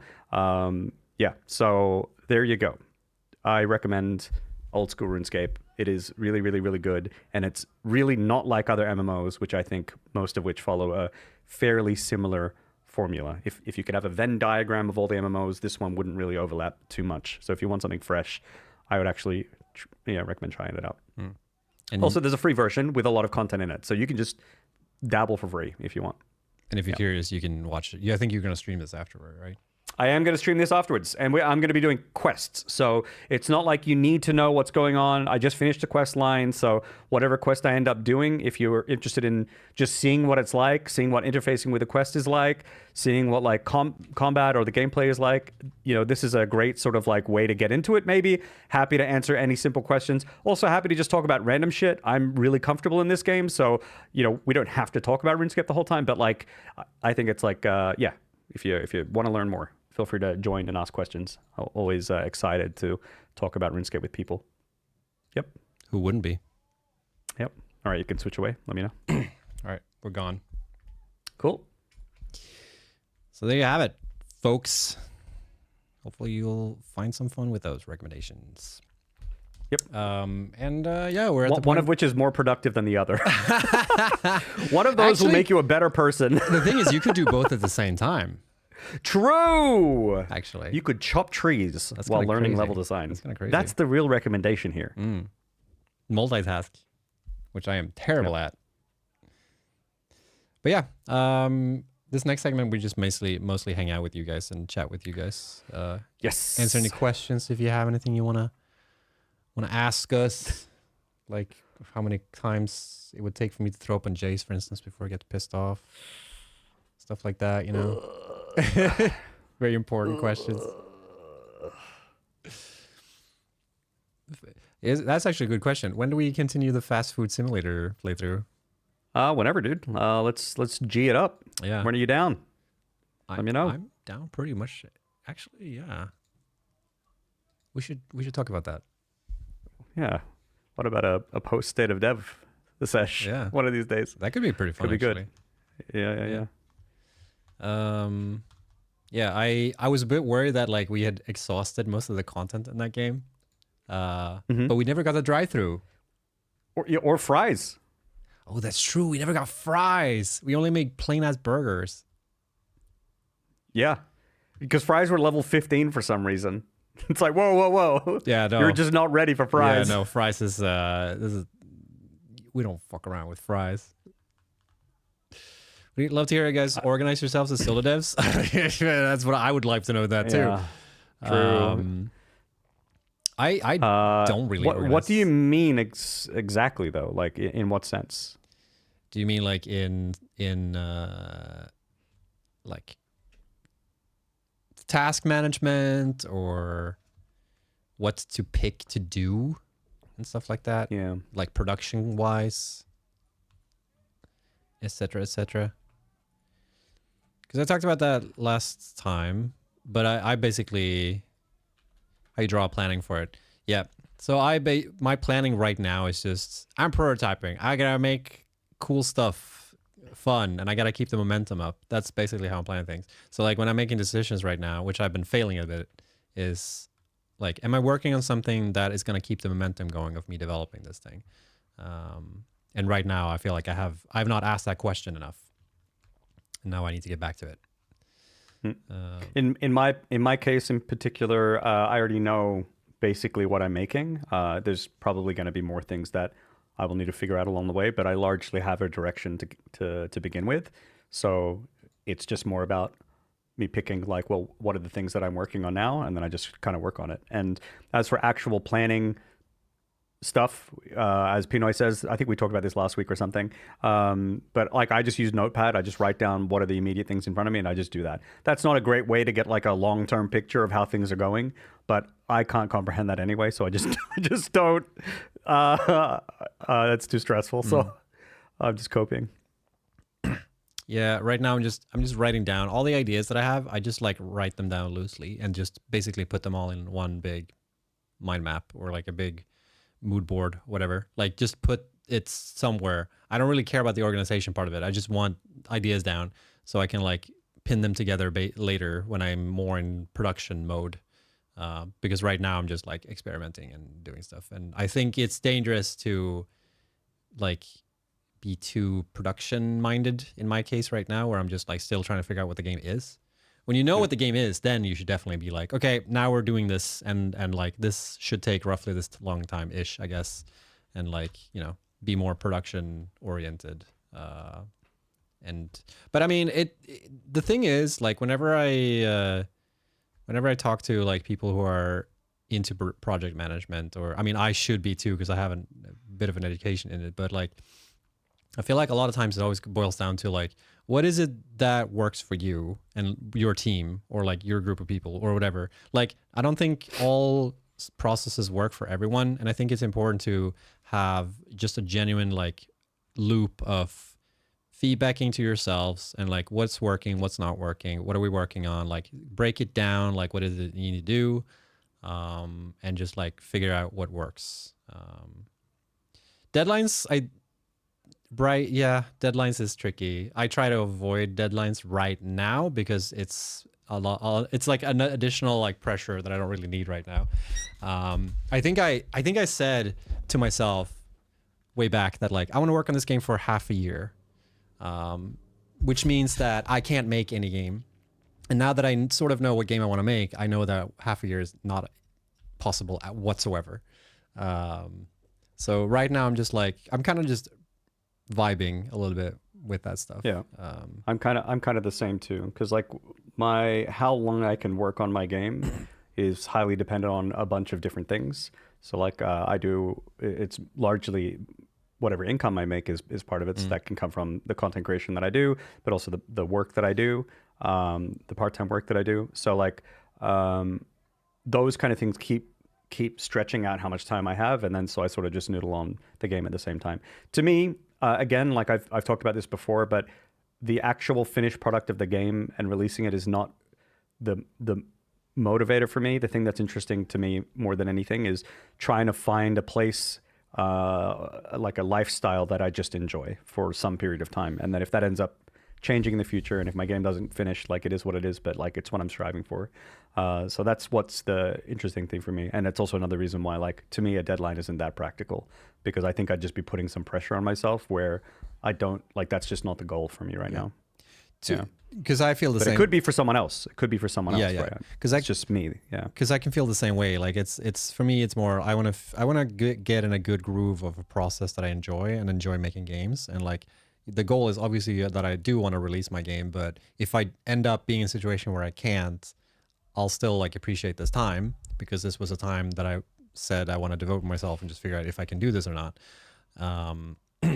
Because I don't feel worried about like finding other jobs or like figuring out ways to, get a steady income. Like it could be that I work on this game for a while and then suddenly like I can't do it anymore because I can't afford it, and I just get a job and I start working 9 to 5 again. That could be very much the case. So I try to be as much in the moment as possible when it comes to like deadlines and such. And then Mason here says, the question is more based around writing a book, but I think the terminology applies. Are you a planner or discover? As in, can you not start a project until it's outlined and mapped, or do you prefer to just start and see where the journey takes you? I think game development can sort of be either, but I think that the discovery part, there's always going to be that part, just because like, I mean, it may just always be some part of any creative work, even like writing a book. But there's something about the multidisciplinary aspect of game dev where you need to get art, sound, programming, like the tech side, all of these random restrictions to play nice together that to some degree. And then also just the fact that like, how does the game play? Does it feel good, right? Like the element of discovery is always going to have to be a significant part, even if you plan. And so to that degree, I think it's always important to be discovering to some degree. Sitting down and outlining everything is probably not super great. I think maybe that's like there's probably very, very rare cases in certain people with certain games can do it. But generally speaking, I think you have to get your hands dirty as well to some degree, because there's so much information to be gained from doing that like if you planned before and then you started discovering, you quickly realize your plans are out of date. Yeah. I think it's really interesting because, I'm very much the same way you are, where like I want to discover my game, but that's a conscious decision I've made. That like the way I want to develop my game is I want to develop it in such a way where it's sort of iterative, and I am figuring out things based on like blockers that I have or things that make sense in the constraints that I have, and what I think is interesting and what I think would make for a good game in whatever the constellation of things that I'm putting together for my game. So like I'm very much working with that attitude in mind, but I also have friends who were, for instance, I have a bunch of friends who were recently laid off from other game dev studios, and they've formed like their own studios and they're making like smaller teams, but they have to have a different approach to it, because they need to like, get funding and create a budget for their game, and they need to like produce something that they can sustain themselves on right now. So like they have a very different approach to this, where they sort of need to figure out like, okay, what is it we're making? We need to figure out how much it's going to cost, and we need to stick to that. And that's a very different approach to it when you have different situation. Yeah, exactly. When you like decide on a budget, then you can't be like, I think what you're saying is true, that like you also need to be a bit of a discoverer, because I don't think there's any game that really can be just like planned out fully and just executed. That's why every game is late and over budget. Because I mean, yeah, it's true. So I think there needs to be discovery, but like obviously then if you're doing a budget, you have to like accommodate for that, I guess. And then if you didn't have enough time for discovery, then that's unfortunate, I guess. That can definitely happen. I've worked on games like that as well, where we needed more time to prototype, but we just needed to get this thing out of the road. So it's very different depending on like, I don't think there's a right or wrong answer here as like how it should be approached, but there's definitely constraints that need to be accommodated when you decide on this. I think as most things with life, but definitely with game dev, I think it's always important to embrace the gray area of a lot of things, just because it's so complex, right? Yeah. Like the fact that a human being is involved, even if you're just one solo dev, is already too much complexity to have a hard and fast rule of, what is the right process? That's you've already lost, right? And then like, what kind of game should you make? Well, now you've got many people involved. There's no answer to that either. So it's always going to be, you have to be a little reactive to your situation.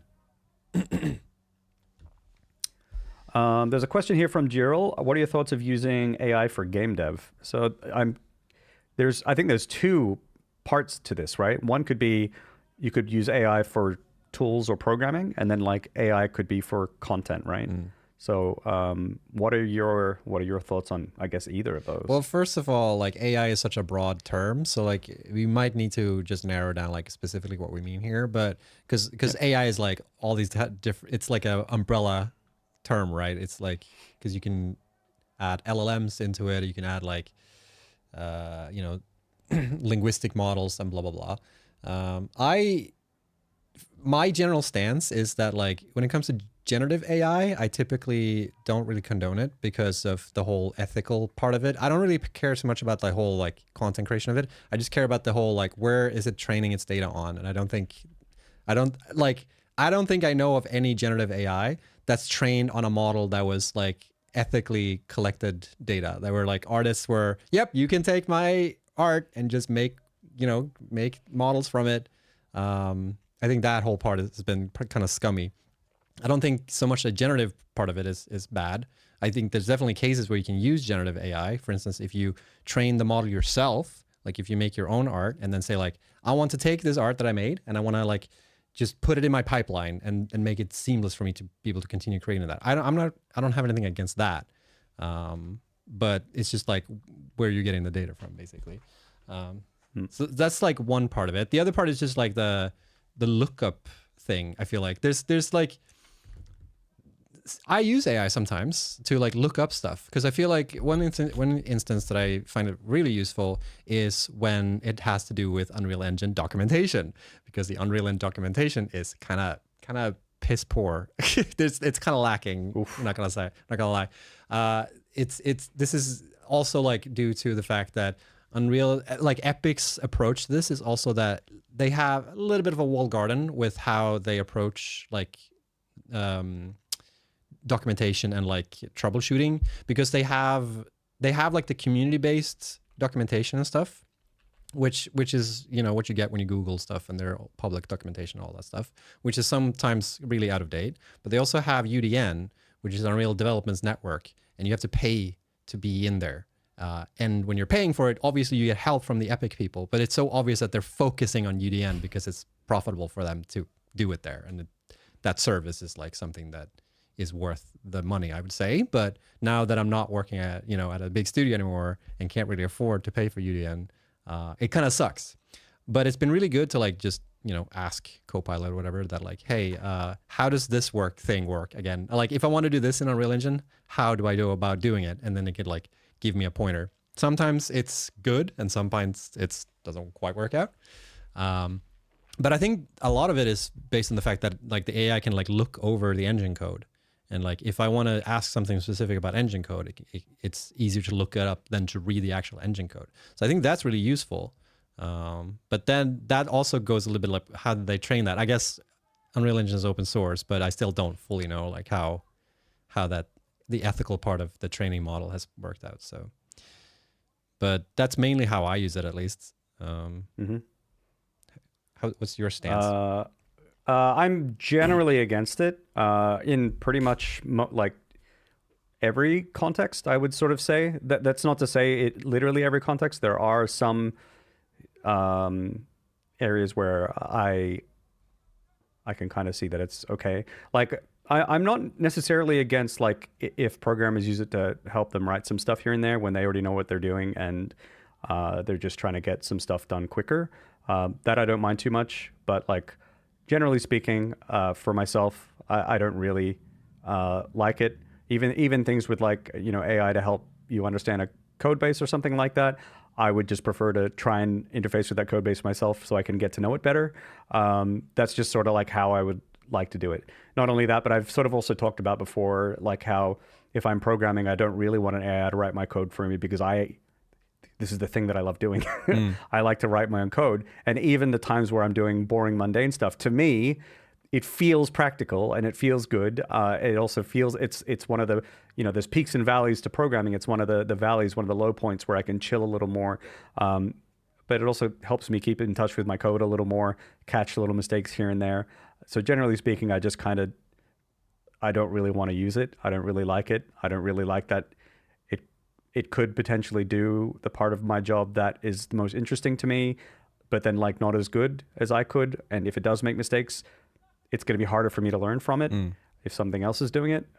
So that's kind of why I don't really like it. As for like art and stuff like that, same things. I don't really like generative AI where it's been trained off stuff unethically.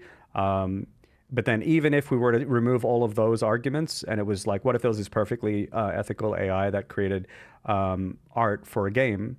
How would I feel about that? I mean, I would feel much better about that. But then at the end of the day, I would feel much more interested in a game that was like, wow, this art was made by a person. This is really interesting. Like that effort, that labor that was put in, to me is important. Yeah, and if it's not important to the next person, then I can see you not caring about it. But to me, it is important. That is part of the story. That is part of everything for me. So to me, there's very little AI has going for it for me.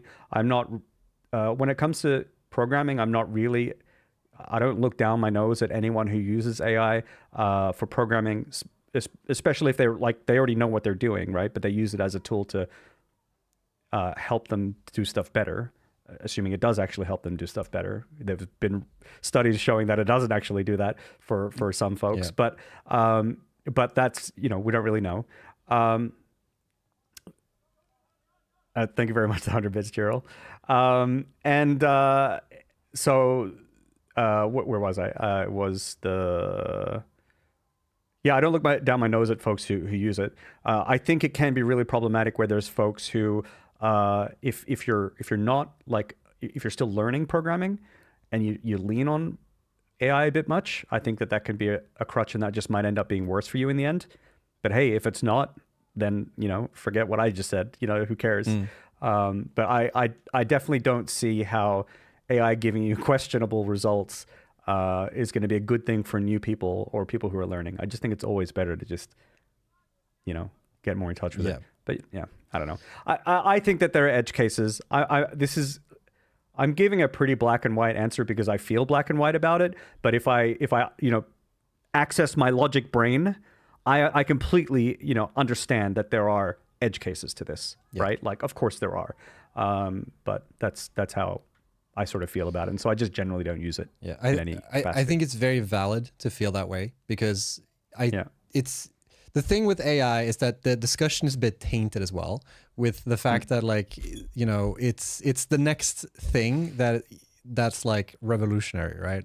Or seemingly revolutionary because I feel like we've gone in like trends of there's a new tech thing that's going to revolutionize everything. First it was VR. And it's like, oh, this is going to change the whole world. And like, let's pump so much money into it. And then it didn't really take off. And then it's like, oh, no, AR is going to be the fucking shit, dude. It's going to blow everything away. And then that didn't really go anywhere. Crypto is going to change the world. Dude, crypto's the shit. And then like, okay. And then we actually evaluate like, where can crypto be, or the whole, what's it called? The algorithm section of it. Whatever. Which one? Blockchain, that was one thing. So blockchain is like, oh, blockchain is revolutionary. It's going to change everything. And then we actually evaluate like where it can be used. And it's like, actually, it can't really be used in that many circumstances. It's useful in I think AI is notably different in this case, It is. I really do. But I get the same vibe from AI as I get with all that, right? Right. Like the hype is there, right? Exactly. I agree. Yeah. Because I do remember specifically blockchain. I was in so many discussions where programmers were like, oh, dude, blockchain is like a revolutionary way of doing things. There's no going back. Yeah, and I was and the thing with me is I was so anti-blockchain for a long time, and then I actually sat down and learned how blockchain works, and I tried to implement it in one of my games as like a networking solution, and it was dog shit. It didn't work to the extent that people were like sort of advertising it as. So I wondered like how much, and like I say, AI is obviously a bit of a different case here, so anyway. Because it's actually been implemented in a lot more cases than blockchain was specifically. But I still get the same vibe of like people just praising it because they're investing in it. So it's hard to know like where I think also I think also the results are more. The results, I think, are more easily sold. I don't know if that's a weird way to say this. It's not necessarily that the results are amazing, but they are in some cases. Yeah. But the results of AI is also very easily sold to people, to anyone, right? Like, look at these search results. Look at this or that. ChatGPT does this or that. Or look at these images that I create. They're crazy and impressive, and honestly, they are. They are. Right. So it is a really easily sold technology, but I just don't think it is as it will be soon, maybe, but I don't think it's as good as folks make it out to be. And maybe it's not the solution to everything as people make it out to be, but maybe it will get there. Maybe we'll get there. Because that's how I feel as well. Because whenever I use it for stuff where I feel like I don't fully know how to solve this problem, like there's been a couple of times where I'm like, I need to implement this algorithm that's for collision handling, and this algorithm is quite complicated, and I don't want to learn this complicated algorithm. I just want to like keep working on my game and keep doing it. So I asked ChatGPT, can you implement it for me? And then it gives me like, here's a bunch of code, and I try and use it, and it doesn't work. It just straight up doesn't work. And that's happened a couple of times where I'm like asking for a specific thing. It doesn't even have to be like a whole super complicated thing. It's just like, I want this specific thing. I think math's been the thing that I also have tried to use it, and I just haven't been getting any valuable results from it. So the algorithm thing, for instance, I tried for like 2 days, because I've also heard that, if you're not getting good results, it's because you don't know how to prompt. So you need to learn how to prompt and like get jive with you could also just learn math. So I spent 2 days trying to learn how to prompt, and I just couldn't get the results I wanted. And I was like, fuck it, I'm just gonna have to do it myself. And it took me half a day to learn this algorithm that seemingly were super complicated. And I thought like, there's no way. And what else did you learn along the way? You probably learned, how to find certain resources to get that. Yeah. Maybe that algorithm can help you in other ways, like, or be manipulated. I don't know. Like, there's always these like little knockoff things that you can kind of like learn when you go on an actual journey yourself, that, yeah. So I agree with you. Like, I haven't personally felt that it's given me these amazing results to my work and I've tried to like figure out how to use it, but I don't know. I just feel like it's more snake oil than it is. It's not snake oil, but it's more snake oil than actual thing for me right now. And maybe it'll be better in the future. But like you say, like they show off these like cool examples, but I can't get that. Like I can't get to that point myself. Yeah. And I've seen examples where they like, I made a whole emulator, and I was just like, well, what if that's just straight up the emulator that's like that does this thing on GitHub? Like, it's so hard to say. Yeah. We might. But I have an analogy. Are you ready? Yeah, go for it. All right. There's a woodblock print carver that I watch on YouTube. His name is David Bull. I know exactly what it is. Yeah. And he like very slowly carves out wood blocks, and then you paint it and then you print it onto sheets. It's like a Japanese technique, right? Now that is, look, you could probably do that shit in like, there's got to be a shit machine for that. You could program it in CAD or something and make 1 million of those things, right?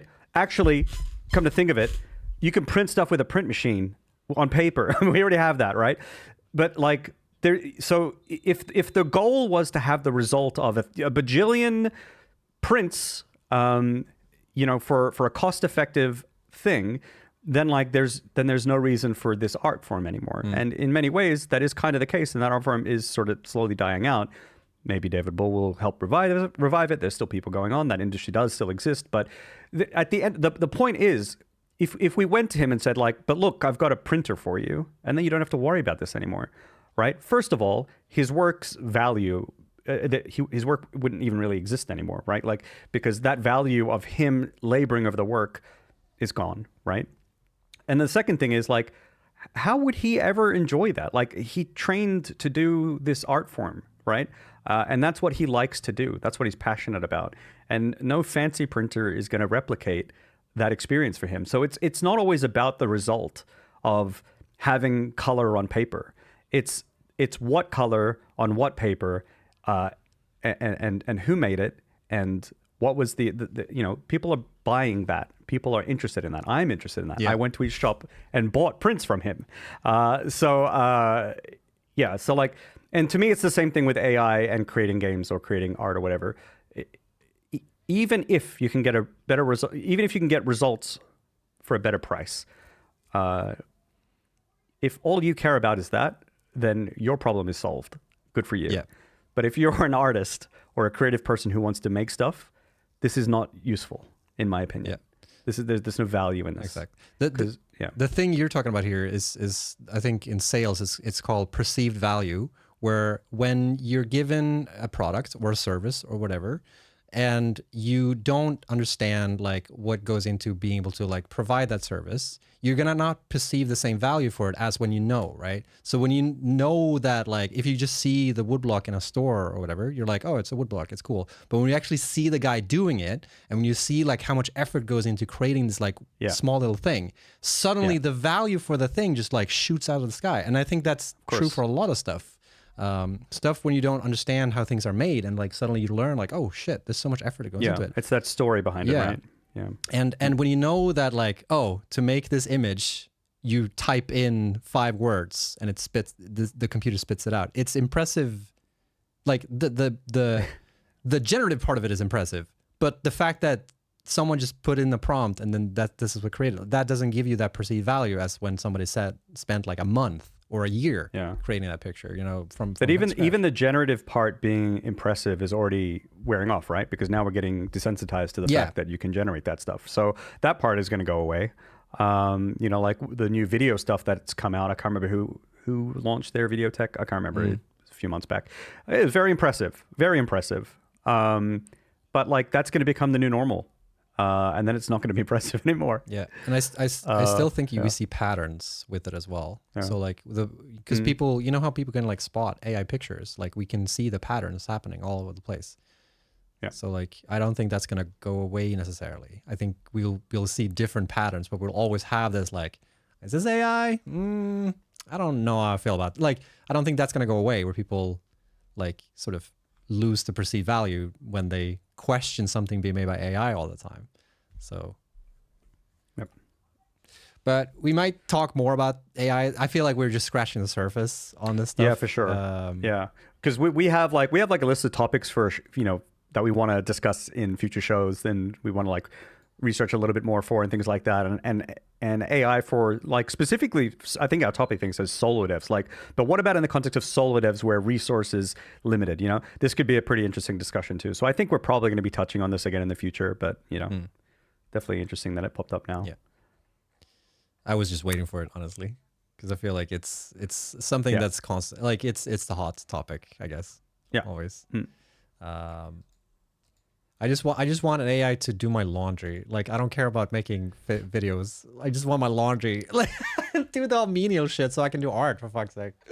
Yeah, exactly. Yeah. All right. Well, maybe we have to wrap up pretty soon. Maybe we can just try quickly get through a couple outstanding questions that I've got here. One from Wolf Rose One Studios. How do you get past mental blockages when having to read engine code to augment it, like in UE5? I think usually those mental this is my opinion, but those mental blockages usually just come from, I don't understand what's happening. So if that's the case, what I would just say is give yourself a playground to experiment with things, right? Just experiment with stuff and look up stuff and ask people questions online and see what help you can get. And I think the process of just like learning and getting more and more familiar, and this isn't specific to UE5. This can be anything. Like I get the same feeling. The reason I say this is because I get the same feeling with Godot when I get into a new area of the engine that I have an interface with, and sometimes it's just not obvious to me what's going on. I get that same like, oh fuck, what do I do? But I think it's just you just need to start playing with it, like. Start playing like with the code, see what like outcomes you can get, start reading the documentation, see what you can make of it, just try out different things, check all your work in to make sure that you're not going to break anything, and then just play around and see what you can get from it. But then at the same time, see who you can get help from. Maybe there's a Discord, or maybe there's forums somewhere. Yeah, things like that. Yeah, I can recommend the Unreal Discord as well. It's pretty good. There's also a Discord called Only Devs.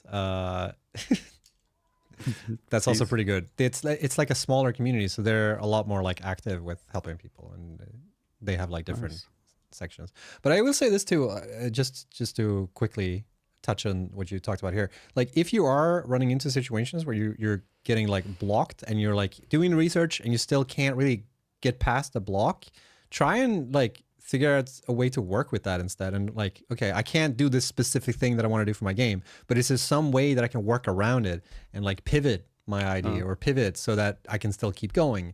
Because it is very soul crushing when you like have this idea, like I want to make this thing and like I can't make this character controller to, or the animation to do the thing I want. But what if you can work around that and do something dummy with it instead and like turn that into a strength of your game instead? That's true. Instead of feeling like deteriorated, like I can't continue, instead feel like how can I move around it and get past it? I think that is a really, really good skill. Like when you run up against something that you can't solve, not because it can't be solved, but because it's like at your limits. This happens to me all the time. Like having the awareness to be like, okay, well, what can I work with, and then pivot from there. Yeah. I think that's a really good point, actually. Yeah, it's very, very important, I think. There's one more from Dexath. What would you recommend for a person who wants to program without studying at university? And they also specify instead of trying to learn it via ChatGPT or AI. So I think that the number one important thing, this is going to sound like a cop-out answer, but it's the nugget. It's like the core, right? And then everything comes from there, is that you just need to have the interest and foster the interest more than anything, okay? So there's a lot of places that you can get help, right? And that is YouTube. There are tutorials for engines, for languages. There's all sorts of resources free online. There are courses online. If you look at like Zenva or Udemy or things like that, you can find those and they can help you. There's other Discord things that, or communities rather, that you can join where you can get help, right? But then, so all of those things exist, but like, what do you actually do? And what you actually do is pick anything and start doing stuff, right? You just need to start typing in code somewhere and getting an output, right? Even if all you're doing is printing some stuff to a screen or to a console, to logs or something like that, if you can just start doing stuff, then you're gonna get better, right? Like the second that you open up, say Godot, and you print a variable out to a log, you're already like miles better than you were the day before, right? And the second that you start writing functions and calling those, you're better again. So the important thing is act on what you're trying to learn. If you don't know what to act on, Google for something. Find some YouTube thing, tutorial, C# tutorial, GDScript tutorial, C++ tutorial. I think that's it. And learning a language is that over and over again. So I went to like a tech college to start learning programming, and at the end of the day, all they could ever show us was like, here are resources. But the thing that like I did really, really well in programming at that. And what set me apart from others in that class was not that I'm better. It's just that I was so obsessed with programming that I did it all the time at school and then all the time at home until like 1, 2, 3 in the morning. I just enjoyed it so much. So it was just doing it a lot. That's it. And as you do that, you run into stuff, you overcome blockages, you learn little lessons here or there. It's slow at first, but whatever. And that's it. Yep. Keep the interest up. Yep. Yeah. I think the hardest part is always like figuring out what you can do. And like, once you know what you can do, you sort of like, then it's just a question of like, okay, but how do I do it? Yeah. Yeah. And then when you do it, like, can I push it a little further? Yeah. What if I tweak this thing? What if I tweak that thing? What's the more performant way of doing this? Or like, what's the proper way? That's something that I was always asking myself when I was learning programming, is like, I would be given an example, like, here's how you can iterate through a list and like sort it. And I'm like, okay, but is that the best way to do it? Like, is there or sometimes you when I ask those questions, sometimes you just want to keep moving on. But I was always fascinated by like, how do I keep iterating this? And like, how do I keep doing something else with it? And you start seeing these patterns emerge from like how you do things. And programming is a lot of patterns. Programming patterns is all over the place. And when it's not about syntax, it's more about like, what pattern can I apply to this situation to get this result that I'm after? Yeah. That's kind of why, in the end of the day, like a language that you use doesn't really matter too much. Usually, if you can program in one language, or if you can program at least in 2 languages, so you can see how different languages work together, you can usually program in any language. It doesn't mean you're proficient in every language, but it's like if someone gives me a new language like tomorrow, like I'll be able to work with it. Like, I'm not scared of that. I'll be terrible, and I will be worse than someone who's experienced. But like, I know that at the end of the day, I'm just pushing data around. And I kind of have an idea of how I can achieve things. Yeah. Oh, this thing that Moss pointed out, by the way, I think this is super important too. I think this is one of the reasons why I also like got so much better at programming. Learn how to use a debugger. Like the debugging is something that when I went to university, it was really good programming courses. Like I learned a lot from that, and I like sometimes I see people say like, "Oh, don't go to university because they don't learn anything." I don't agree with that because I learned a ton of stuff at university. But one thing that actually didn't teach us in university was how to use debugging tools, which I don't understand why, because it's so powerful. Even I think John Carmack talked about it when he's writing code. Debugging is part of writing the code. He's not doing it just to like troubleshoot. He's doing it to understand what's happening, because you can write something and like, oh, you get the result you want, but that doesn't necessarily mean that you understand what's happening. So learn what the debugger does and like how to use it in languages, and like how you can do break lines and stuff like that. That is so powerful when you're trying to learn and like just understand what's happening. And for those of you who don't know exactly like what does debugging actually mean, you've probably heard that word before, but it means that you can literally set these things called breakpoints in your code, like at certain lines, and while your program or your game or whatever is running, if that part of the code gets executed, everything will just freeze, and then you can look at the code and there's a snapshot of like, well, what is the state of everything in this context at this point, and you can like step through the code step by step and see what is actually happening, like what values are being thrown around. And this is really helpful to spot like if there are logic issues in your code, like, you know, the game isn't crashing, but you're not getting the right outcome. Well, debugging is really helpful for this because you get to see the state of things, basically. It's so useful to be able to step through and just, even when you get it right, just look at like, yep, I got the result I'm expecting, and I'm not getting like a weird event trigger somewhere else that I'm not expecting, you know, like stuff like that. And you can't really see that unless you're debugging. So really powerful. My bot is spamming stuff this stream. I will make sure it doesn't do that next stream. Oh, that's fine. Is your ad break coming up? Is it timed? Are we synced? Yeah, it happened now. Yeah. Well, we're so synced up, bro. Goddamn. Many debuggers let you run small snippets of code as well. Great for testing things out. Yeah. So it's like you have like a watch window or something like that, and you can like, exactly. You can evaluate stuff in that moment. It's really good. It's really powerful.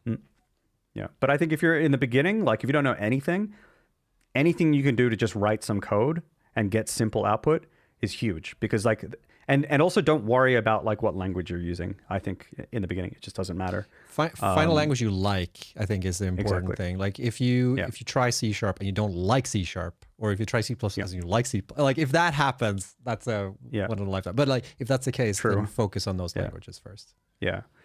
Fostering your interest is the most important thing if you're starting out with programming. Because if you lose your interest because you're too busy worrying about what language you should use or something, or the resource you got doesn't speak to you very much, well, then it's GG, right, at that point. When maybe there's a different resource that you could use that's better, or a different language that would speak to you better, or a different engine that would make things more fun for you, right? And then you'd get better, and then you could move on to other things. So foster your interest. Just don't start with C. Yeah, probably not. But hey, who knows? If you really like it, maybe it works for you. I started with C. I started with C++, but I mean, technically I started with RPG Maker on my PlayStation. But I didn't, I also tried, but I didn't program in RPG Maker. I just used this. Oh yeah, I guess it was programming though. Cause you're like, even when you made like, for those who don't know, RPG Maker is this old ass engine that was basically like you could just make these classic, Final Fantasy 1 style RPGs.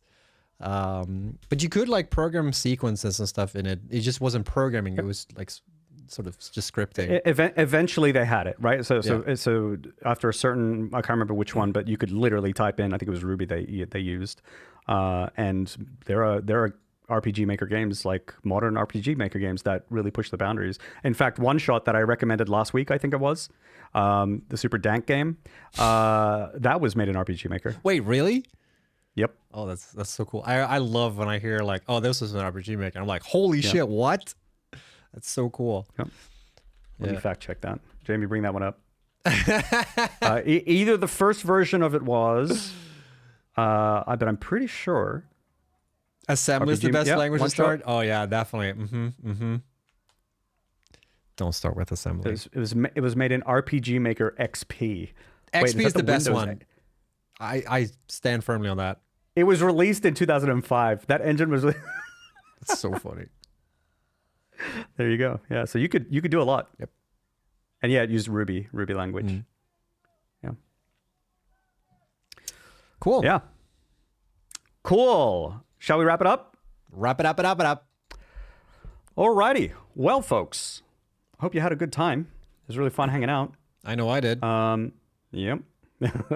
I'm going to continue streaming after this. I'm going to play some RuneScape. Going to do some quests. Even if you don't know anything about RuneScape, I think it will still be engaging. So check it out if you want. And I'm just going to fuck off. All right. You're going to have a go sleep. I'm probably going to go work. Yeah.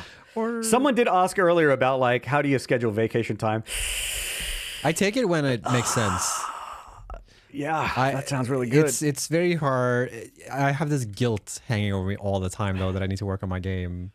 So it's very hard to take time off and feel like I'm relaxed, you know, because I'm thinking that I need to work. Yeah. But I also know that it's not a healthy like thing to keep. Well, up. you're one step ahead of me because you at least take it. True. I also take it when I feel like it's okay to take it, and that's never, so I don't take it. Yeah. Yeah. But it is what it is. Don't do as I say. Yeah. Yeah. I remember a All right. developer saying that like he would take 1 or 2 days off every 6 weeks, like just bam, every 6 weeks. Doesn't matter what's going on. He has to take 1 or 2 days off. Jeez. Yeah. That's still very little. But anyway, it's something. Thanks everyone for tuning in. Yes. We'll be back again Do we next want to do week. a thing, or it hasn't been going that well? Yeah. You want to do it? We can see if it works out or. All right. Okay, let's see where this goes. All right. Okay. I'm going to start. Chat. Won't. Eat.